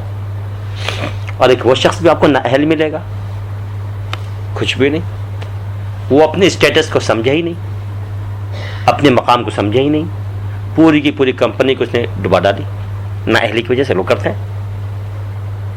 کیوں؟ اس کے نااہلی ہے۔ ایک بندہ ہے وہ تو اپنی اہلیت کی وجہ سے اس چیز کو کہاں سے کہاں پہنچا دیا، دوسرا بندہ اس نے ڈبو کر رکھ دیا۔ تو کوالیفیکیشن میں بھی دونوں بندوں کی ایک ہی تھی، 2 دوستوں نے ایک ساتھ 2 کمپنی جوائن کی، ایک نے تو اس کو آسمانوں تک پہنچا دیا، دوسرے نے زمین میں ڈال دیا۔ کیونکہ دوسرا بندہ جس نے زمین میں ڈالا ہے اس کا اپنا قصور ہے کہ وہ اپنا اسٹیٹس کو سمجھ نہیں پایا اور اس نے وقت کو ضائع کر دیا، اپنا بھی نقصان کیا جی، اور پوری کمپنی کو بھی تباہ کر دیا۔ اسی طریقے سے اگر یہ بات سمجھ میں آ گئی تو ہے، تو میں دنیا کی مثال اس لیے دے رہا ہوں کہ تاکہ بات سمجھانے میں آسانی ہو۔ اللہ تعالیٰ نے مجھے، آپ کو، ہر انسان کو اشرف المخلوقات ضرور بنایا، ایک ٹائٹل ضرور دیا۔ یہ اس صورت میں ہے کہ اگر ہم نے اپنا مقام کو سمجھا اور اس کے مطابق ہم نے کام کیا تو ہم اشرف المخلوقات ہوں گے، ورنہ ہمارا اسٹیٹس گرا کے اتنا نیچے پھینکا جائے گا، اتنا نیچے پھینکا جائے گا، اتنا نیچے پھینکا جائے گا کہ ہمیں جانوروں سے بدتر بنا دیا جائے گا۔ یہ انسان ایک طرف دی بیسٹ کریشن آف اللہ سبحانہ وتعالی ہے تو دوسری طرف ورسٹ کریشن آف اللہ سبحانہ وتعالی ہے۔ چنانچہ سورہ البینہ جو 30ویں سپارے کے اندر ہے، اللہ سبحانہ وتعالی نے اسی انسان کے بارے میں 2 طرح کی 2 آیتوں میں ذکر فرمایا۔ ان الذین کفروا من اہل الکتاب والمشرکین فی نار جہنم خالدین فیہا اولئک ہم شر البریہ، کہ وہ لوگ جو کافر ہیں، اہل کتاب میں سے ہوں، مشرکین میں سے ہوں، یہ جہنم میں ہوں گے، جہنم کی آگ میں ہوں گے، ہمیشہ رہیں گے جہنم میں۔ آگے کیا فرمایا؟ اولئک ہم شر البریہ، یہ کائنات کے بدترین مخلوق ہے، ہیومن بینگ ہے، حالانکہ انسان ہے مگر انسانوں کیا قرار دیا جا رہا ہے کہ بدترین مخلوق۔ اور 90 سپارے کے اندر اللہ تعالیٰ نے ان کے بدتر ہونے کو اور دوسرے انداز میں بیان فرمایا۔ لہم قلوب، ان کے دل ہیں، لا یفقہون بہا، لیکن سمجھتے نہیں ہیں۔ وَلَهُمْ أَعْيُنٌ، آنکھیں ان کے ضرور ہیں، لا یبصرون بہا، دیکھتے نہیں ہیں آنکھوں سے۔ وَلَهُمْ آذَانٌ، کان ضرور ہے ان کے، کان ضرور ہے، لا یسمعون بہا، لیکن سنتے نہیں کانوں سے۔ یعنی حق کو دل میں اتارتے نہیں، حق کو آنکھوں سے دیکھتے نہیں، حق کو کانوں سے سنتے نہیں۔ اللہ تعالیٰ کیا فرماتے ہیں اس طرح کے لوگوں کے لیے؟ اولئک کالانعام، یہ لوگ چوپائے کی طرح، جانوروں کی طرح۔ انسانوں کا ذکر کر کے فرما رہی یہ وہ انسان ہے جو جانوروں کی طرح ہے۔ پھر جانوروں میں بعض جانور اچھے بھی ہوتے ہیں، کچھ ان کا بھی ایک مقام ہوتا ہے جانوروں میں، اللہ تعالیٰ اپنی اسٹیٹمنٹ کو پھر آگے چل کے یوں فرما رہے بل ہم اضل، کہ جانوروں سے بھی بدتر ہیں، سور اور خنزیر سے، کتوں سے بدتر ہے یہ انسان۔ ایک طرف انسان کہاں گیا، اشرف المخلوقات کا ٹائٹل لیا ہوا ہے، تو دوسری طرف انسان کہاں جا رہا ہے، اتنا نیچے جا رہا ہے کہ وہ سور سے بھی بدتر ہو گیا۔ پوائنٹ سمجھ رہے آپ یہ؟ اور اسی طریقے سے سورہ وتین و زیتون کو پڑھیے، اس میں اللہ سبحانہ و تعالیٰ نے کیا فرمایا، اس انسان کی جو تخلیق کی اس کے بارے میں بیان فرمایا، 4 چیزوں کی قسمیں کھا کر، والتین والزیتون وطور سینین وہذا البلد الامین، یہ 4 قسمیں کھا کر اللہ تعالیٰ کیا فرماتے ہیں، لقد خلقنا الانسان فی احسن تقویم، ہے نا، اس انسان کی تقویم کو بیان کیا، اس کی پیدائش کا ذکر کیا، اس کے بارے میں بتایا کتنا حسین جمیل بنایا اس مخلوق کو اللہ تعالیٰ نے، ٹھیک، لیکن کیا فرماتے آگے، ثم رددناہ اسفل سافلین، پلیز اس خوبصورت مخلوق کو، یہ حسین جمیل مخلوق کو ہم نے اٹھا کے سب سے نیچے پھینک دیا، صرف وہ انسان بہتر اچھے رہ گئے، الا الذین آمنوا وعملوا الصالحات، جو ایمان والے ہیں اور عمل صالح کرنے والے، اللہ نے ان کے اسٹیٹس کو آسمانوں تک پہنچا دیا۔ پھر یہی انسان بعد اس میں سے ایسے انسان ہے جو تمام فرشتوں سے افضل، جبریل امین سے بھی افضل، جی انبیاء کرام کی ہستیاں جیسے، تو انسان کہاں سے کہاں پہنچ جاتا ہے۔ تو یہ بات سمجھ میں آ گئی۔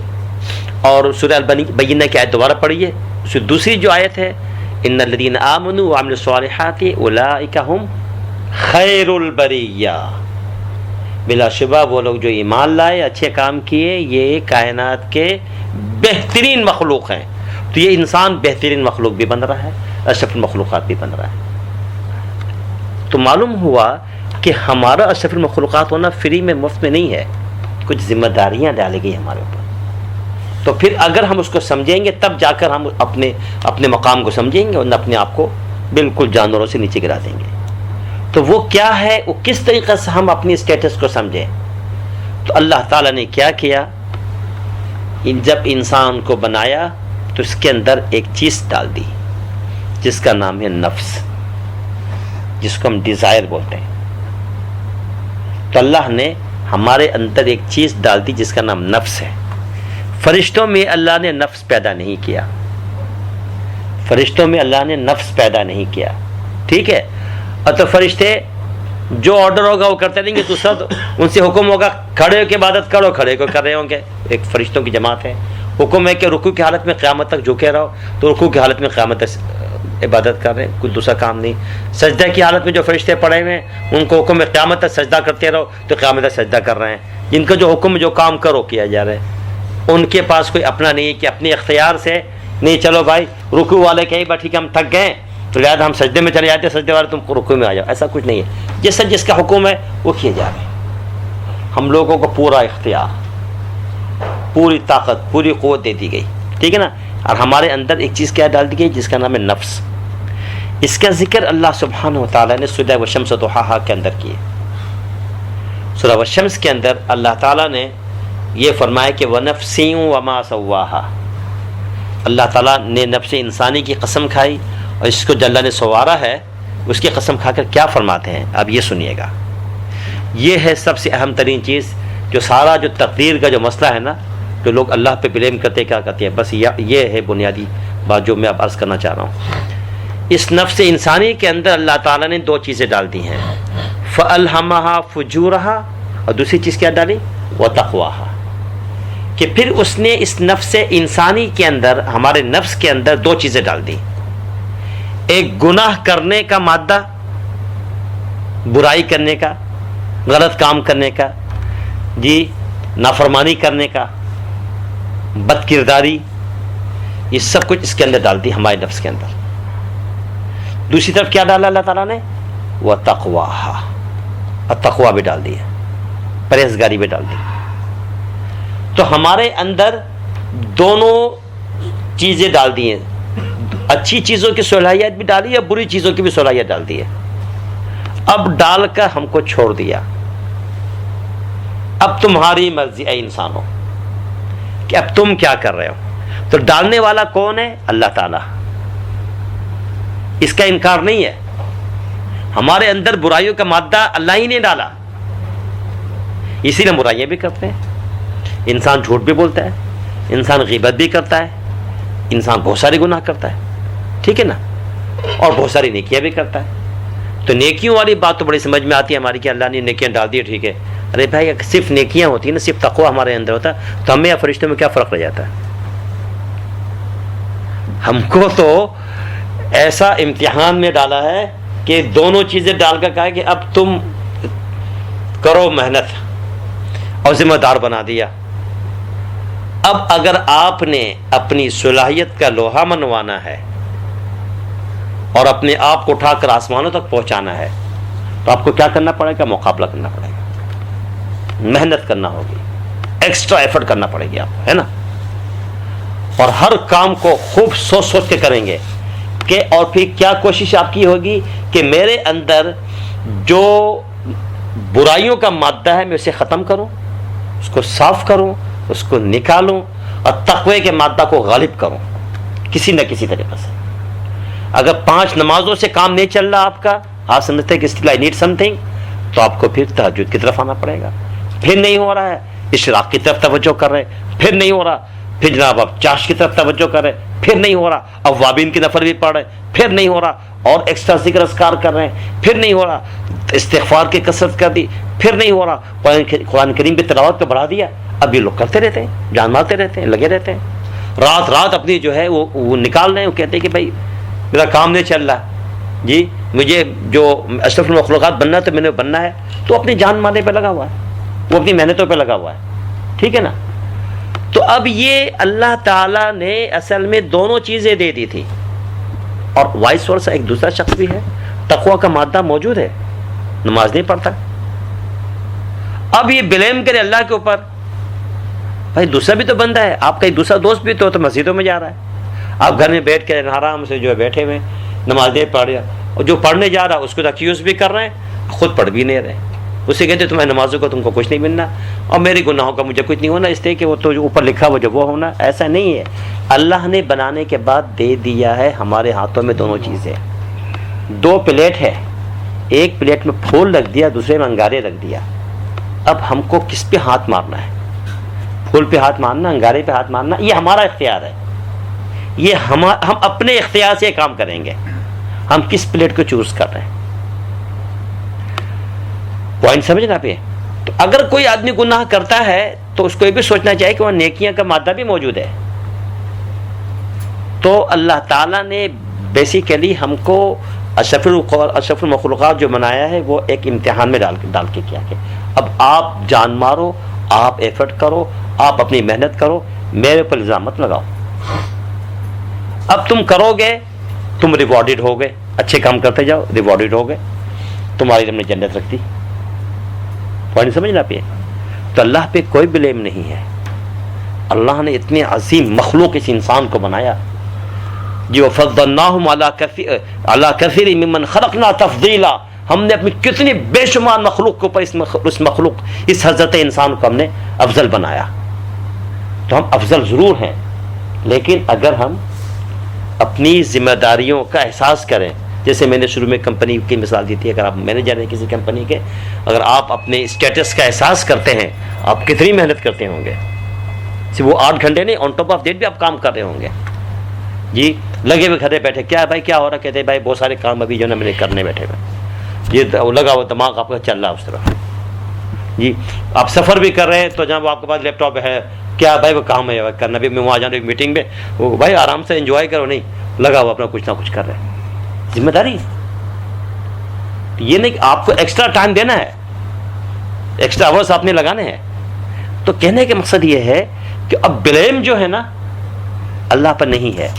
تو اب کوئی شخص مادہ فجور کو اختیار کر کے, غلط کام کر کے, اور پھر اللہ پہ بولے کہ بھائی یہ تو سمجھے نا, تو بھی ہمارے قسمت میں یہ لکھا ہوا تھا یہ شراب پینا, ہمارے قسمت میں بدکاری لکھی ہوئی تھی, ہمارے قسمت میں تھا یہ چوری کرنا, ہمارے قسمت میں تھا ڈاکہ ڈالنا, ہمارے قسمت میں تھا رشوت کھانا, ہماری قسمت میں یہ تھا, ہمارے قسمت میں وہ تھا. یہ بندہ جھوٹ بول رہا ہے, کیونکہ اللہ تعالیٰ نے دوسرے راستے اس کے رکھے ہوئے تھے, تقویٰ کا راستہ دیا ہوا تھا اس کو, ٹھیک لیکن اس نے اس کو اختیار نہیں کیا، تو مجرم بندہ خود ہوا۔ اب اسی لیے اب یہ کوئی بھی انسان غلطی کرے گا تو اب یہ اس کی سزا پائے گا۔ اب اپنی تقدیر کی طرف وہ ریفر نہیں کر سکتا کہ میری تقدیر میں لکھا ہوا تھا۔ تو اللہ تعالی نے بنائی دونوں چیزیں ضرور ہے، ہمارے اندر دونوں چیزیں ضرور رکھی دیں، اچھائی یا برائی دونوں، اور ہم کو کہا کہ اب تم محنت کرو، کچھ ایفرٹ کرو، جان مارو، تقوی کے مادہ کو غالب کرو تو اوپر چلے جاؤ گے، جنت تمہارے اوپر مقدر ہے۔ اگر تم نے فجور کے مادے کو، گناہ کے مادے کو غالب کیا تو تم اب مجرم ٹھہر رہے ہو، کیونکہ ہم نے نیکی کی صلاحیت بھی دے رکھی تھی۔ تم نماز بھی پڑھ سکتے تھے، تم توبہ بھی کر سکتے تھے، تم اور بھی اگر گناہ ہو بھی جاتے تھے تو اس کے لیے دوسرا راستہ موجود تھا، تم نے اس صلاحیت کو نہیں اپنایا، صرف ڈارکنیس پہ چلتے چلے گئے، اندھیرے پہ چلتے چلے گئے، تم نے روشنی کے راہ کو نہیں اختیار کیا۔ اور اس روشنی کے لیے ہم نے سارے انتظامات کر دی تھے تمہارے لیے، انبیاء بھیجے، رسول بھیجے، ہر قوم میں رسول بھیجا گیا، ہر قوم میں نبی کو بھیجا گیا، جی سارے انتظامات اس تقوی کے مادے کے لیے، یہ نہیں کہ جناب وہ اسے بالکل تقوی کے مادے کو چھپا دیا گیا تھا، انتظامات سارے کیے گئے تھے۔ اور آج بھی، اس وقت بھی قرآن ہمارے سامنے موجود، حدیث ہمارے سامنے موجود، اس کی روشنی ہمارے سامنے آج بھی موجود ہے۔ تو اب ہم اللہ پہ نوز باللہ الزام لگا دیں، غلطی ہم کریں، الزام اللہ پہ لگا دیں، یہ کہہ کر کہ ہماری قسمت میں لکھا ہوا تھا، تو یہ جو ہے بات کسی طریقے سے صحیح نہیں ہے۔ اور بات سنیے آپ، ایک شخص حرام راستے سے روزی کماتا ہے، ٹھیک، اور وہ بلیم کرتا ہے اللہ تعالیٰ کے اوپر، اللہ تعالیٰ نے میری قسمت میں لکھا تھا چوری کر کے جو ہے نا جناب یہ روزی کمانا، تو میں کیا کروں؟ تو یہ یاد رکھیے یہ اللہ پہ بلیم ہے۔ کیوں؟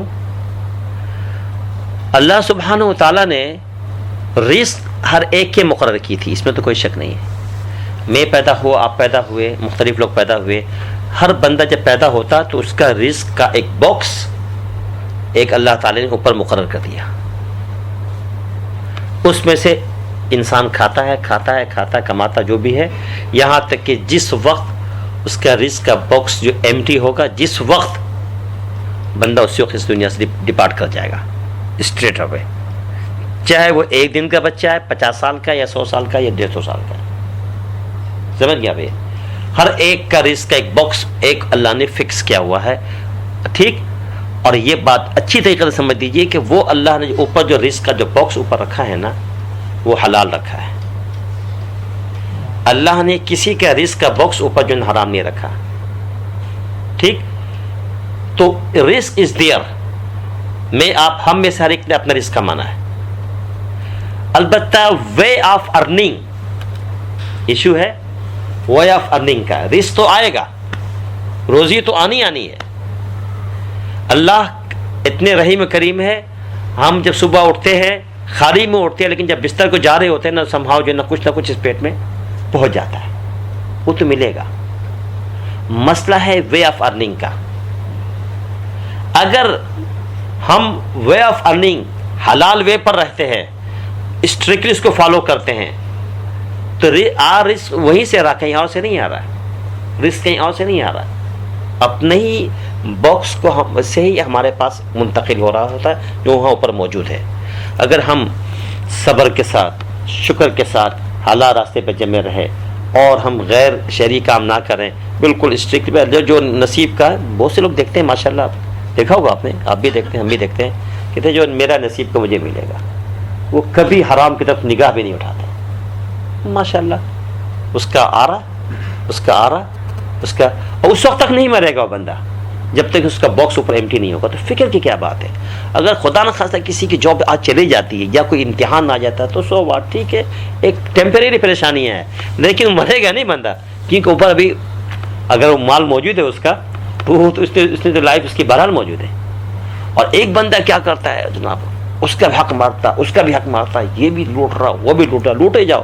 تو یہ نہیں ہو رہا ہے کہ اب مثال کے طور پر ایک آدمی جس کا نام زید ہے، اس نے عمر سے کو دھوکہ دے کر اس کے $1 ملین اس کا کھا گیا، ٹھیک ہے نا، تو عمر کو یہ نہیں سوچنا چاہیے کہ اس کا باکس وہاں سے ایمٹی ہوا، بلکہ زید کہ عقل کی خرابی ہے، اس نے اپنے ہی $1 ملین اس نے اکاؤنٹ سے نکال لیے بے وقوفی کی وجہ سے، اپنا ہی اس نے اکاؤنٹ خالی کیا.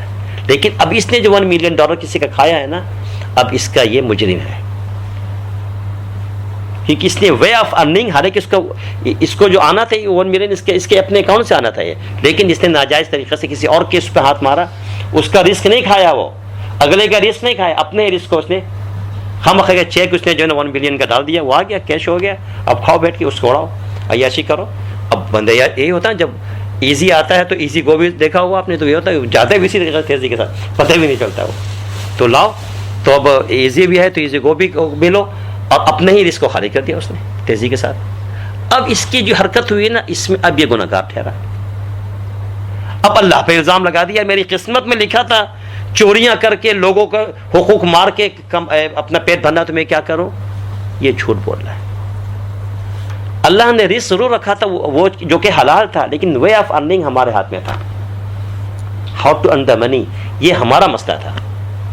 اگر ہم حلال ویسے کماتے ہم ریوارڈڈ ہوتے ہیں، ایسے سے ریوارڈڈ ہوتے ہیں. سبحان اللہ، حدیث شریف میں آتا ہے جب آپ گھر سے نکلتے ہیں، اپنے جاب پہ جاتے ہیں یا فیکٹری میں کام پہ جہاں بھی کام کر رہے ہوتے ہیں، آپ اللہ کے راستے میں ہوتے ہیں. آپ کو معلوم ہے آپ فی سبیل اللہ، حدیث میں آتا ہے آپ فی سبیل اللہ ہیں، اللہ کے راستے میں ہیں آپ. اگر خدا نہ خواستہ آپ کا انتقال ہو جاتا ہے راستے میں یا جاب میں، حدیث شریف میں آتا ہے آپ کو شہادت کی موت ملتی ہے، آپ شہید ہوتے ہیں. کیوں شہید ہوتے ہیں؟ اس لیے کہ آپ حلال رزق کمانے کے لیے اپنے گھر سے نکلیں. آپ اپنی فیکٹری میں، کمپنی میں، آفس میں، جہاں کہیں جا کر بیٹھ رہے ہیں وہاں پر نا، آپ اللہ کے راستے میں، آپ اللہ کے راستے میں اس لیے کہ حلال کما رہے ہیں، حلال کے لیے کیے ہوئے. تو پوائنٹ سمجھ رہے ہیں؟ تو بات اصل میں یہ ہے. تو وے آف ارننگ اگر حلال سے رکھیں گے تو ہم ریوارڈڈ بھی ہو رہے ہیں، اور کسی اور کا نہیں کھا رہے، اپنے ہی کھا رہے، لیکن جو اللہ نے ہمارے اوپر رکھا ہوا ہے. تو میرا کہنے کا مقصد یہ ہے، تو اللہ پر الزام لگاتے ہیں نا، یہ کہہ کر میری قسمت میں رشوت لکھی ہوئی تھی، میری قسمت میں سود لکھا ہوا تھا، میری قسمت وہ لکھا ہوا تھا، یہ اللہ پہ الزام. کلیئر ہو گیا؟ ایک اور جو وہ ایشو ہے، ذہن میرے خیال میں بعض لوگوں کا ابھی بھی چل رہا ہوگا تھوڑا بہت اس سوال کی طرف، جس سے معتزلی یا قدریہ یا جبریہ بھاگ رہے تھے. آپ کہیں گے مولوی صاحب تو ابھی بھی اس طرف آئے نہیں، اس بات کی طرف. تو بات کو گھما رہا ہوں، گھما نہیں رہا ہوں، میں تو سارے چیزیں اس طریقے سے پھیلائی ہیں تاکہ آپ کو ہر چیز سمجھ میں آ جائے. جو اصل مسئلہ ہے اس اسٹل ڈیئر میں اب اس کو حل کرنا چاہ رہا ہوں. کیا ٹائم ہے؟ ہاں ابھی ہے. اب وہ سنیے ذرا. سوال یہ ہے کہ اللہ تعالیٰ نے فجور ڈالا کیوں ہمارے اندر؟ گناہ کی چیز کیوں ڈال دی؟ برے کام ہم کیوں کرتے ہیں؟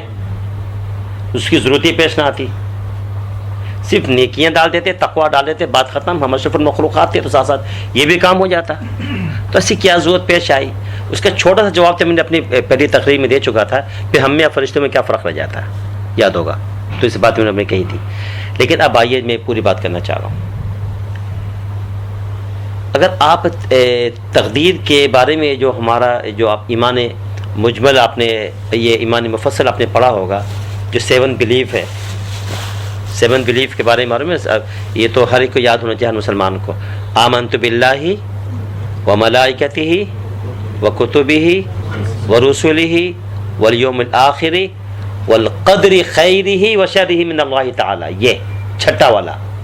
اور میں ایمان لاتا ہوں تقدیر کے اوپر، تمام خیر اور تمام شر، یعنی اچھی اور بری کہ تمام چیزیں اللہ کی طرف سے ہیں.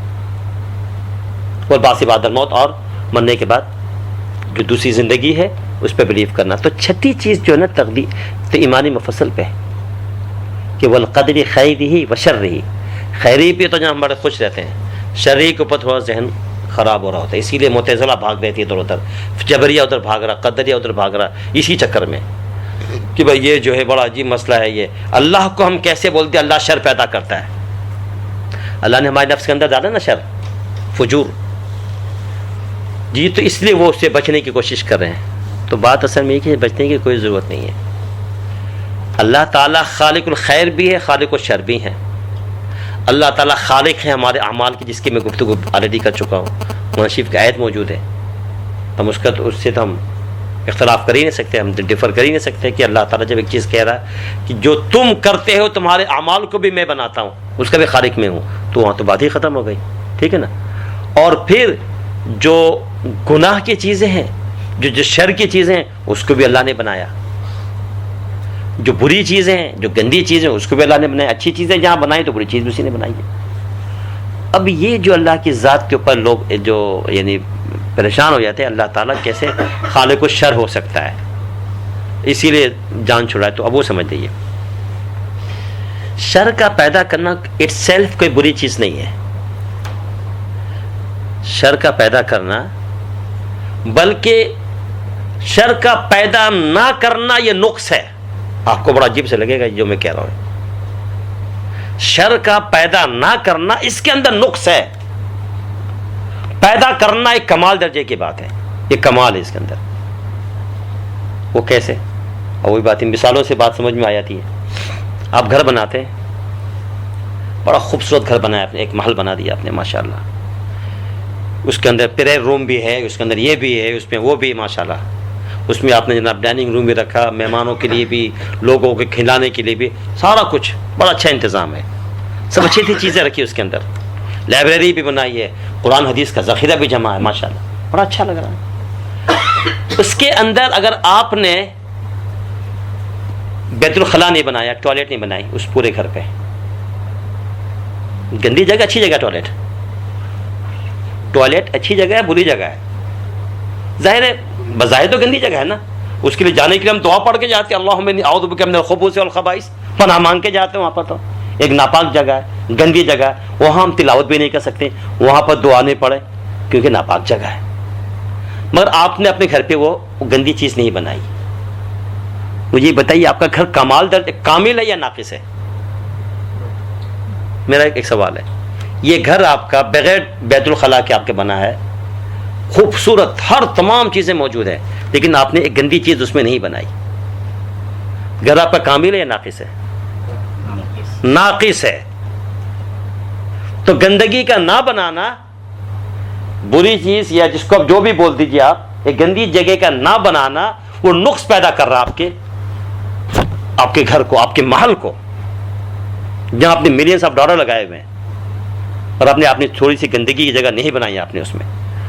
وہ آپ کے کمال کے اندر نقص پیدا کر رہا ہے کہ کیسا گھر بنایا کہ ہم اپنی حاجت پوری نہیں کر سکتے. ہم کہاں جائیں گے بھائی؟ کھلا رہے پلا رہے, دعوتیں سب کچھ, ایک آدمی کہتا ہے مجھے وضو کرنے جانا ہے, نہیں بھائی یہ جگہ نہیں ہمارے, تو ہم آپ باتھ روم نہیں جا سکتے. تو اب یہ نا مسئلہ تھا. تو اگر یہ پوائنٹ اگر آپ کی سمجھ میں آ گئی نا, تو اب بات اچھی طرح سمجھ میں آ جائے گی کہ اگر آپ نے اپنے گھر کے اندر نجاست کی ایک جگہ بنائی ہے, ایک ناپاک جگہ بنائی ہے, مگر یہ بنانا ناگزیر ہے, ضروری ہے اس گھر کو مکمل کرنے کے لیے, تاکہ وہ گھر مکمل گھر کہلائے, نہ وہ مکمل گھر نہیں رہے گا.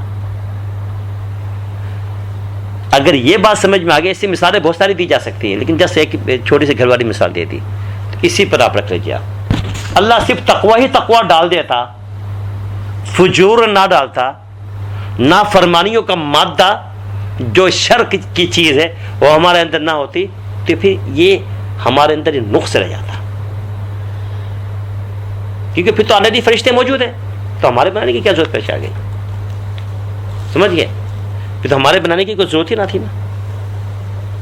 اگر ہمیں کامل کرنا ہے, کامل بنانا تھا, تو ضروری تھا اس کے لیے کہ یہ مادہ ڈال دیا جاتا. اب دیکھیے, ہر انسان کے اندر 3 طرح کی قوتیں ہیں. میں رمضان مبارک کے موقع پر یہ تقریر کرتا ہوں, لیکن یہ بھی آپ سن لیجیے, خاص بات جو بتانا چاہ رہا ہوں. ہر انسان کے اندر اللہ تعالیٰ نے 3 طرح کی قوتیں رکھی ہیں. ایز اے ہیومن بینگ, میرے اندر, آپ کے اندر, ہر ہیومن بینگ کے اندر 3 طرح کی طاقت اس کے اندر موجود ہے. ان 3 طاقتوں میں ایک طاقت عمدہ ہے, محمود ہے, پسندیدہ ہے, اور 2 طاقتیں گندی ہیں, خراب ہے, لیکن اس ہیومن بینگ کے لیے ضروری ہے. پوائنٹ سمجھے؟ 3 طاقتیں ہر انسان میں رکھی ہیں. تو بہرحال بغیر کسی شرم کے, لیکن یہ علمی گفتگو ہے, بے شک سبھی سنے, مجھے پتا ہے خواتین نہیں سنی, لیکن بہرحال حرج کو نہیں, شریف چیز سمجھانے کی جو بات ہے وہ. تو اسلام میں اسی بھی ظاہر بات چیزیں ایسی ہوتی ہے بالکل احادیث میں دیکھیے بڑے کھل کے واضح طور پر بیان کر دی جاتی ہیں. تو اس لحاظ سے میں اس مسئلے کو سمجھانے کے لیے بتا رہا ہوں. ایک قوت جو عمدہ ہے، پسندیدہ ہے، اس کو کہتے ہیں قوت عقلیہ، جو ہماری سینس کی جو پاور ہے. اور جس کی قوت عقلیہ جتنی اچھی ہوگی اتنے ہی سمجھدار آدمی کہلائے گا، کیونکہ عقل اس کے صحیح کام کر رہے ہیں. تو ساتھ ساتھ دو قوتیں اللہ نے اور لگا دی ہیں، گو کہ یہ دو قوتیں کوئی اچھی نہیں ہیں، لیکن اس انسان کے لیے ضروری ہے، اس ہیومن بینگ کے لیے ضروری ہے. اور دونوں قوتیں مذموم ہیں، گندی ہیں، ناپاک ہیں، ناپسندیدہ ہیں، لیکن ناگزیر ہے، لازمی ہے ہیومن بینگ کے لیے کہ ہونا اس کے اندر چاہیے. وہ دو قوتیں جو ناپاک ہیں، گندی ہیں، اور ہونا بھی ضروری ہے ایک انسان کے کامل ہونے کے لیے. ایک ہے قوت شہویہ جو اللہ نے رکھی ہے، تو بہرحال اس کا ایک حصہ ایک ہونا چاہیے. نہ تو مردی نہ انسان کا جو آج انسان پھیلا اس سے ختم ہو جائے اگر وہ اللہ تعالیٰ وہ قوت ہی نہ دے تو.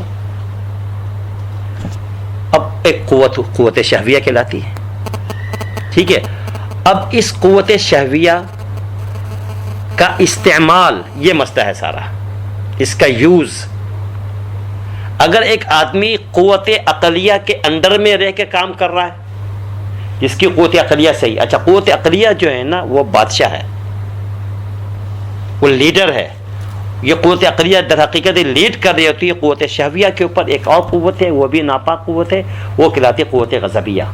غضب، غصے والی قوت. بعض لوگ ہوتے ہیں نا ہر وقت آنکھ ہوتے ہیں، بات کرو تو آنکھ برسا رہے، بھائی کچھ تھوڑا سنبھل کے بات کرو، لیکن نہیں بس وہ ہر وقت بہانہ. بلڈ پریشر کا یہ جھوٹ ہے، وہ بندے کی اپنی جو ہے نا قوت غضبیہ کے اندر پرابلم ہے، اس کے اندر اعتدال نہیں ہے. تو قوت شہویہ اور قوت غضبیہ یہ جو دو نیچے کی قوتیں ہیں، اس کے اوپر جو لیڈ کر رہی ہے وہ قوت عقلیہ کر رہی ہے. ٹھیک ہے نا.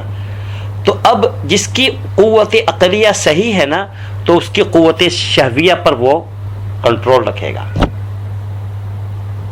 اور روزے کی جو میں نام لیا تھا، روزے کی بیوٹی کیا ہے؟ قوت عقلیہ کے اندر نکھار پیدا کرتی ہے، اس کو صاف کرتی ہے، نکھار پیدا کرتی ہے. ٹھیک. تو اس کو اور مطلب کہ نیا بناتی ہے، اور اس کے اندر قوت روزہ پیدا کرتی ہے، اس کے روزے سے پیدا ہوتی ہے قوت عقلیہ کے اندر قوت. تو وہ کیا ہے کہ قوت شہویہ کے جس کا استعمال کہاں کرنا ہے بس وہی کرنا ہے، جانوروں کی طرح نہیں ہونا یا کافروں کی طرح نہیں ہونا، کبھی کہیں کبھی کہیں کبھی کہیں جا رہا بھاگ رہا ہے. صرف جو اللہ تعالیٰ نے جائز ذریعہ دیا ہے بس اسی کے اندر میں ہی رہتا ہے، وہ جائز حق کے ساتھ کہیں نہیں جاتا. وہ نہ اس کی آنکھیں، نہ اس کا دماغ، نہ اس کا ذہن کہیں نہیں جاتا، صرف ایک جگہ مرکوز ہے وہ. اب کہا جائے کہ یہ بندہ اس کے قوت عقلیہ سے ہی کام کر رہے ہیں. وہ تمام رشتوں کی تقدس کو سمجھتا ہے کہ عقل سے ہی کام کری اس کی قوت عقلیہ. تو تمام رشتوں کے تقدس کو دیکھتے ہوئے صرف اس کا استعمال وہ جائز طریقے سے کرتا ہے بس. ٹھیک. دوسری ہر ایک یہ قوت اگر اس کے اندر اعتدال ختم ہو جائے تو انسان پھر انسان نہیں رہے گا. اگر قوت عقلیہ اگر لیڈ نہ کر پائے قوت شہویہ کو، مینس کہ اس کی قوت عقلیہ نیچے جا رہی ہے، اس کا لیڈر کمزور ہو گیا ہے. قوت شہویہ خدا نخواستہ وہ لیڈ کر جائے، رعایا وہ خود حاکم بن جائے، حاکم جو ہے نا وہ رعایا بن جائے، تو نتیجہ کیا نکلے گا؟ وہ آدمی درندہ بن جائے گا، جانور بن جائے گا. سمجھ گئے؟ چلتے پھرتے غلط حرکتیں کر رہا ہوگا جیسے ہم دیکھتے رہتے ہیں راستوں میں. کوئی انسان نہیں، جانور کی حرکتیں کر رہے ہو. جب شرم حیا ختم، کیونکہ قوت عقلیہ کام نہیں کر رہی. اب سینس دیکھنے میں لگتا ہے کہ وہ کپڑا پہنا ہوا، دیکھنے میں وہ نہیں ہے. جو اسپریچولی جو اللہ نے ہمیں بنایا روحانی میں، اس کی بات کر رہا ہوں. دیکھنے میں نظر آ گیا بھائی یہ بڑا ذہین آدمی، سائنٹسٹ ہے، یہ وہ کچھ نہیں، پاگل ہے وہ. اس کی اصلی قوت عقلیہ کام نہیں کر رہی کہ وہ اپنی قوت شہویہ کو قابو نہیں پا سکا. پوائنٹ سمجھنا پھر. تو یہ قوت شہویہ گندی ہے نا، لیکن اس کا ایک حصہ ہونا چاہیے ایز اے ہیومن بینگ، تاکہ انسانی نسل کا سلسلہ جاری رہے. وہ نہ پھر انسان ہی رہا. وہ تو پوائنٹ سمجھنا. پھر دوسری قوت جو غضب والی ہے وہ بھی گندی قوت ہے، لیکن اگر آپ کی قوت عقلیہ کام کر رہی ہے تو ایک حصے تک آپ کے اندر قوت غضبیہ ہونی چاہیے تھی، وہ ضروری ہے، لیکن انڈر کنٹرول ہو قوت عقلیہ کے. کیسے؟ مثال کے طور پر کوئی شخص نعوذ باللہ اسلام کو گالی دیتا ہے، اللہ کے نبی کو گالی دیتا ہے، نعوذ باللہ اللہ کو گالی دیتا ہے، اور آپ کی قوت غضبیہ میں ذرا بھی انتشار پیدا نہ ہو، آپ خاموش رہیں، آئی ڈونٹ کیئر، نعوذ باللہ، اسلام جاتا تو جائے، کہ قرآن اخلاق باتیں کر رہا ہے، ہماری قوت غضبیہ کام ہی نہیں کر رہی ہے، وہاں کچھ ہو ہی نہیں رہا، وہاں ایمان جوش ہی نہیں مار رہا ہے. پوائنٹ سمجھنا بھی ہے.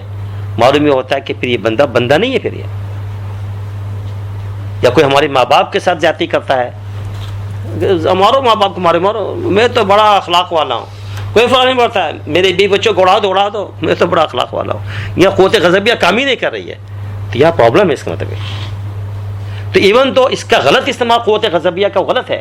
کہ آپ ناجائز غصہ کریں، ناجائز لوگوں سے ذاتیں کریں، زبان سے آنچ برسائے، وہ حرام ہے. لیکن ایک حد تک آپ کے اندر اسلامی حمیت، اسلامی قوت غضبی آپ کے اندر ہونا چاہیے.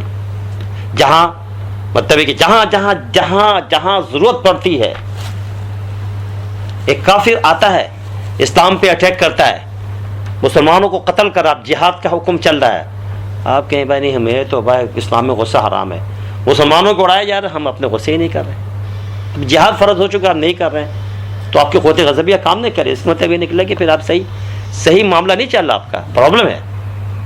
تو قوت غضبیہ، قوت شہویہ ایون دو غلط گندی ہیں، لیکن بہرحال یہ ناگزیر ہیں ان دونوں قوتوں کا ہمارے اندر ہونا.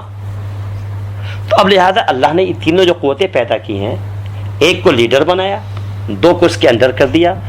تو اب جو اللہ نے یہ دو چیزیں بنائی ہیں تو وہ غلط ہے یا ہونا ضروری تھا؟ مجھے بتائیے. ضروری تھا ان دونوں قوتوں کا.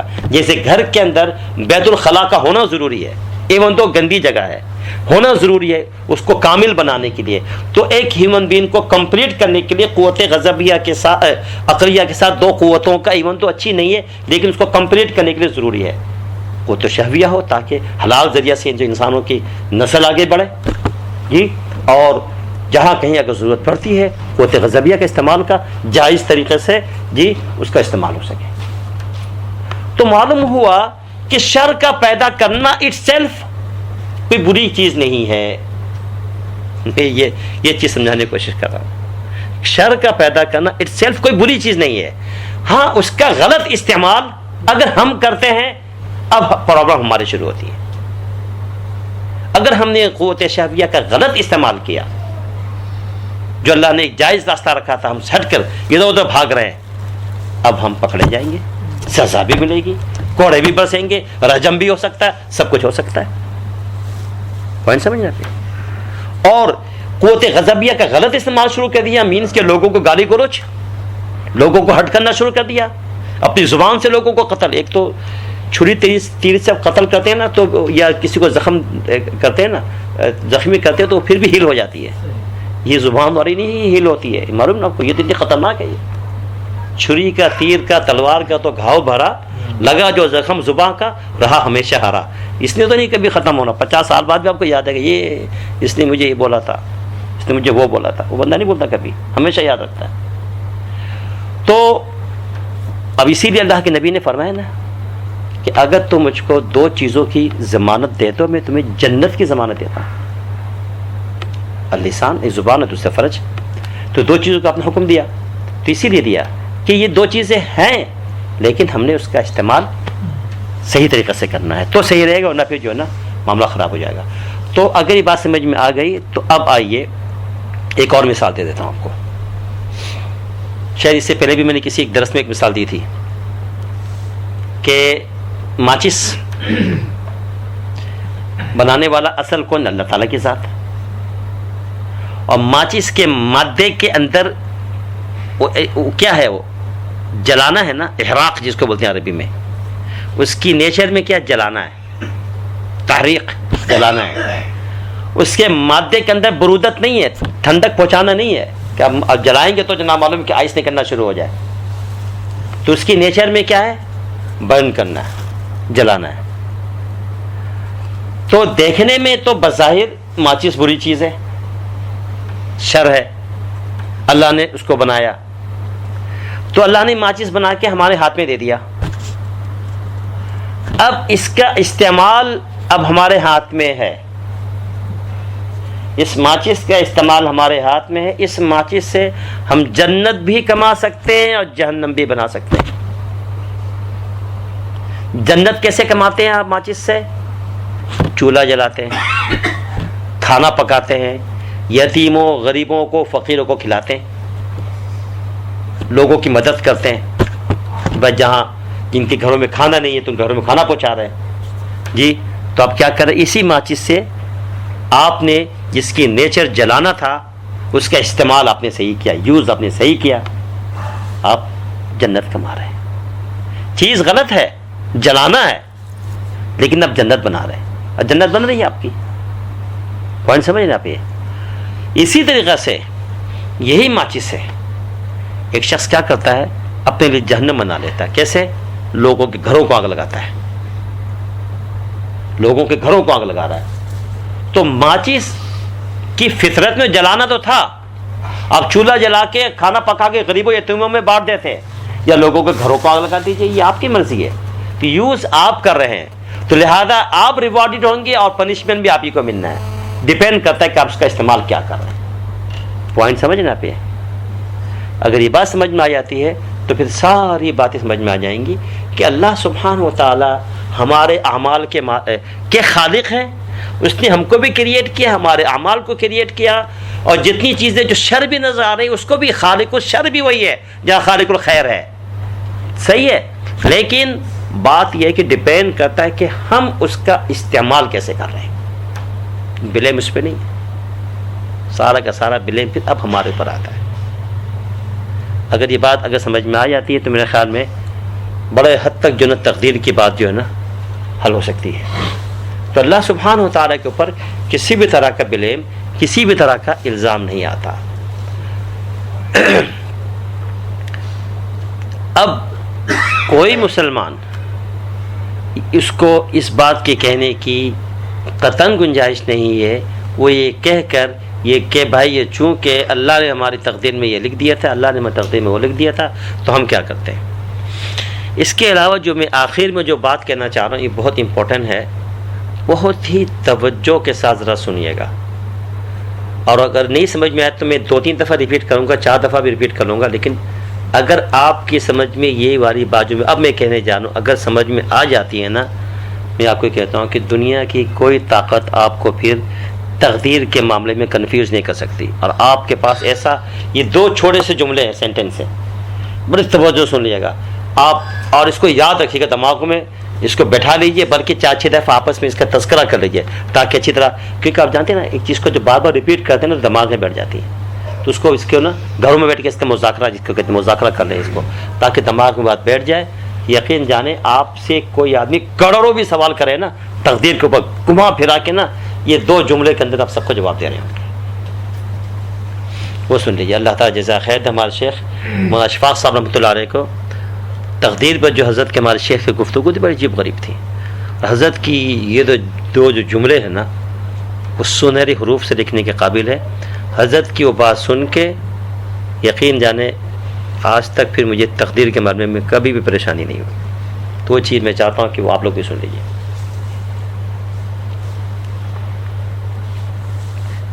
وہ یہ ہے بسم اللہ کہ اللہ سبحانہ و تعالیٰ نے اصل میں ہمارے یہاں عام طور پر ہمارے ذہنوں میں کیا بات بیٹھی رہتی ہے کہ بھائی اللہ نے لکھ دیا، جو لکھ دیا ہم نے وہ کرنا ہے، اب تو ہم باؤنڈ ہیں، مجبور محض ہے، جیسے جبریہ والوں نے کہا. ٹھیک ہے نا، ہمارے پاس کوئی آپشن ہے نہیں، ہم تو پتھر کی طرح ہے بس، اور ہم تو کچھ بھی نہیں کر سکتے، ہمارے اختیارات ختم ہیں، جو لکھ دیا ہم وہ کریں گے. جنتی ہے تو جنتی ہے، جہنمی ہے تو جہنمی ہے، تو ہم کچھ نہیں کر سکتے. اسی لیے سارے فساد ہوتے ہیں. حضرت نے کیا فرمایا وہ سنیے.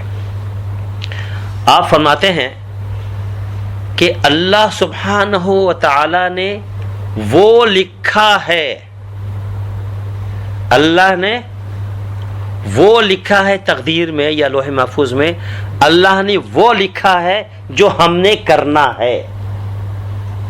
یہ نہیں کہ جو اس نے لکھ دیا ہے وہ ہم کریں گے. آئی نہیں آئی؟ میں نے کہا میں 5-6 دفعہ 10 دفعہ بولیں گے، میں ریپیٹ کرنے کو تیار ہوں. یہ بات سمجھ میں آئی یا نہیں آئی؟ میں پھر ریپیٹ کر رہا ہوں.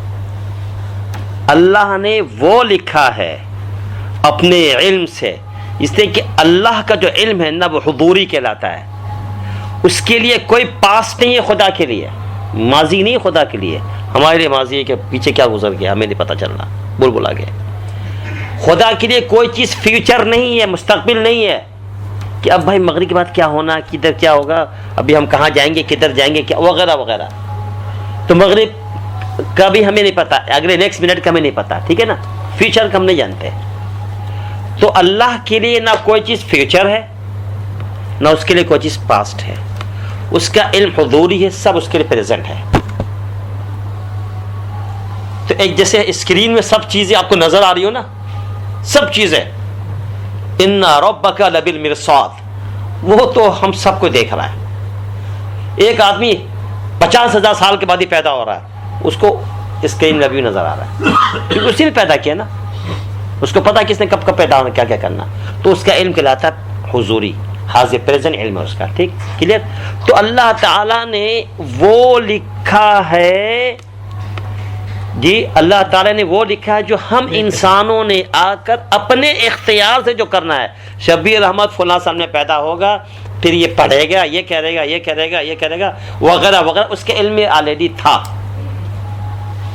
تو اس نے اس کا ایک اس نے ایک مینول تیار کیا، فلاں سن میں یہ کرے گا، فلاں سن میں یہ کرے گا، فلاں سن میں کرے گا، اس نے لکھا ہوا تھا. اور یہ اپنے اختیار سے کرے گا، یہ گناہ کرے گا، نیکی کرے گا وغیرہ وغیرہ، جو بھی کرے گا اچھا برا، اس کے علم میں، اس کا علم حضوری ہے، اس کا علم سامنے ہے، کہیں غائب نہیں ہوا ہے. اسی طرح آپ سب کا تو اس کا علم حضوری ہے. تو اس نے لکھ دیا، ایک مینول ہماری تیار کی آلریڈی. لیکن یہ جو تیار ہوئی ہے، جو ہم نے دنیا میں اپنے اختیار سے جو اعمال کرنے ہیں نا وہ لکھے ہیں. یہ نہیں کہ جو اس نے لکھ دیا ہے وہ ہم باؤنڈ ہو گئے، ہم وہ کریں گے. پوائنٹ سمجھ رہے؟ یا میں پھر ریپیٹ کروں، میں پھر دوبارہ دہراتا ہوں. اللہ نے وہ لکھا ہے جو ہم انسانوں نے دنیا میں آ کر اپنے اختیار سے کرنا ہے، وہ لکھ دیا. اس کا اپنے علم کے مطابق کہ فلاں فلاں بندے اپنے اختیار سے گناہ کریں گے، اپنے اختیار سے نیکیاں کریں گے، اپنے اختیار سے حج کریں گے. ان کو کوئی زبردستی جو ہے نا ان کو نماز نہیں پڑھوائے گا، کیا کیا وغیرہ وغیرہ وغیرہ، وہ جانتا ہے ڈیڈی. اس کے لیے کوئی چیز فیوچر نہیں ہے، اس نے لکھ دیا. اور اس کو پتا ہے کہ بندہ اپنے اختیار سے یہ کام کرے گا، تو لہذا اس کے مطابق اس نے لکھ دیا کہ اس نے چونکہ یہ اعمال کرنے لہذا جنتی بنتا ہے، یا چونکہ یہ خدا نخواستہ یہ برے کام کرے گا تو لہذا اب یہ جہنم میں جائے گا وغیرہ وغیرہ. تو اس نے آلریڈی اپنے علم کے مطابق لکھ دیا کہ ہم نے کیا کام کرنے ہیں. تو یہ نہیں جو اس نے لکھ دیا اور ہم باؤنڈ ہو گئے کہ اکارڈنگ ٹو دا تقدیر، according to the fate, now we have to do because ہماری تقدیر میں یہ لکھا تھا جھوٹ بولنا، ہماری تقدیر میں لکھا تھا چوری کرنا، ہماری تقدیر میں لکھا تھا قتل کرنا، ہماری تقدیر میں لکھا تھا دیس وائی ہم لوگ کر رہے ہیں اکارڈنگلی. ایسا نہیں ہے. اس پر تو ظلم آ جائے گا، پھر خدا کے اوپر ظلم کا الزام آئے گا کہ اللہ تعالیٰ نعوذ باللہ ظالم ہے. اس نے لکھ دیا تو ہم کیا کریں گے؟ بیسیکلی اس نے وہ لکھا ہے اپنے علم سے کہ بندے اپنے اختیار سے، اپنے آپشن سے یہ بندے یہ کام کریں گے، وہ لکھ دیا. اس کی ایک سمپل سی مثال دیتا ہوں، حضرت نے تو نہیں دی تھی لیکن میں آپ کو ایک مثال دیتا ہوں، شاید سمجھ میں بات آ جائے. اس کے بعد اگر یہ ہم ختم کرتے ہیں. صاحب کسی کا اگر روزہ ہے تو روزہ کھلنے والا ہے. ابھی ہے ٹائم 2 منٹ ہے، جلدی اذان جلدی دیتی ہے. اچھا نہیں ابھی ہے ٹائم، ابھی نہیں خان صاحب ابھی ٹائم ہے، ابھی جو 50 پہ ہے آج. 50 تو وہ ایسا ہے، جیسے سن لیجیے گا، ایک آپ مشین بناتے ہیں. اس کی مثال میں پہلے بھی دی تھی لیکن ایک اب میں اور دوسری طریقے سے اس کی مثال دے کے سمجھا رہا ہوں اس بات کو. ذرا سنیے گا، بات سنیے گا ذرا پلیز. آپ ایک مشین تیار کرتے ہیں 100 سال کے لیے، ٹھیک ہے. آپ چونکہ اس مشین کے خالق ہیں، آپ نے تیار کیا، اور پھر آپ اس کی ایک کتاب تیار کرتے ہیں، ٹھیک ہے نا. اب یہ کہتے ہیں کہ اگر یہ مشین چاہتے ہیں کہ 100 سال تک لاسٹ کرے اس کے لیے آپ نے ایک مینول تیار کیا، پھر آپ نے یہ بتایا کہ بھائی اس کو لوگوں کو کہہ دیا آپ نے بھائی اس کو فالو کرنا تو 100 سال تک ہی آپ کی یہ والی گاڑی چلے گی، مشین چلے گی، ٹھیک ہے نا. اس کے اندر پھر آپ نے لکھا کہ 2020 میں پارٹ اے میں یہی امینڈمنٹ کرنا،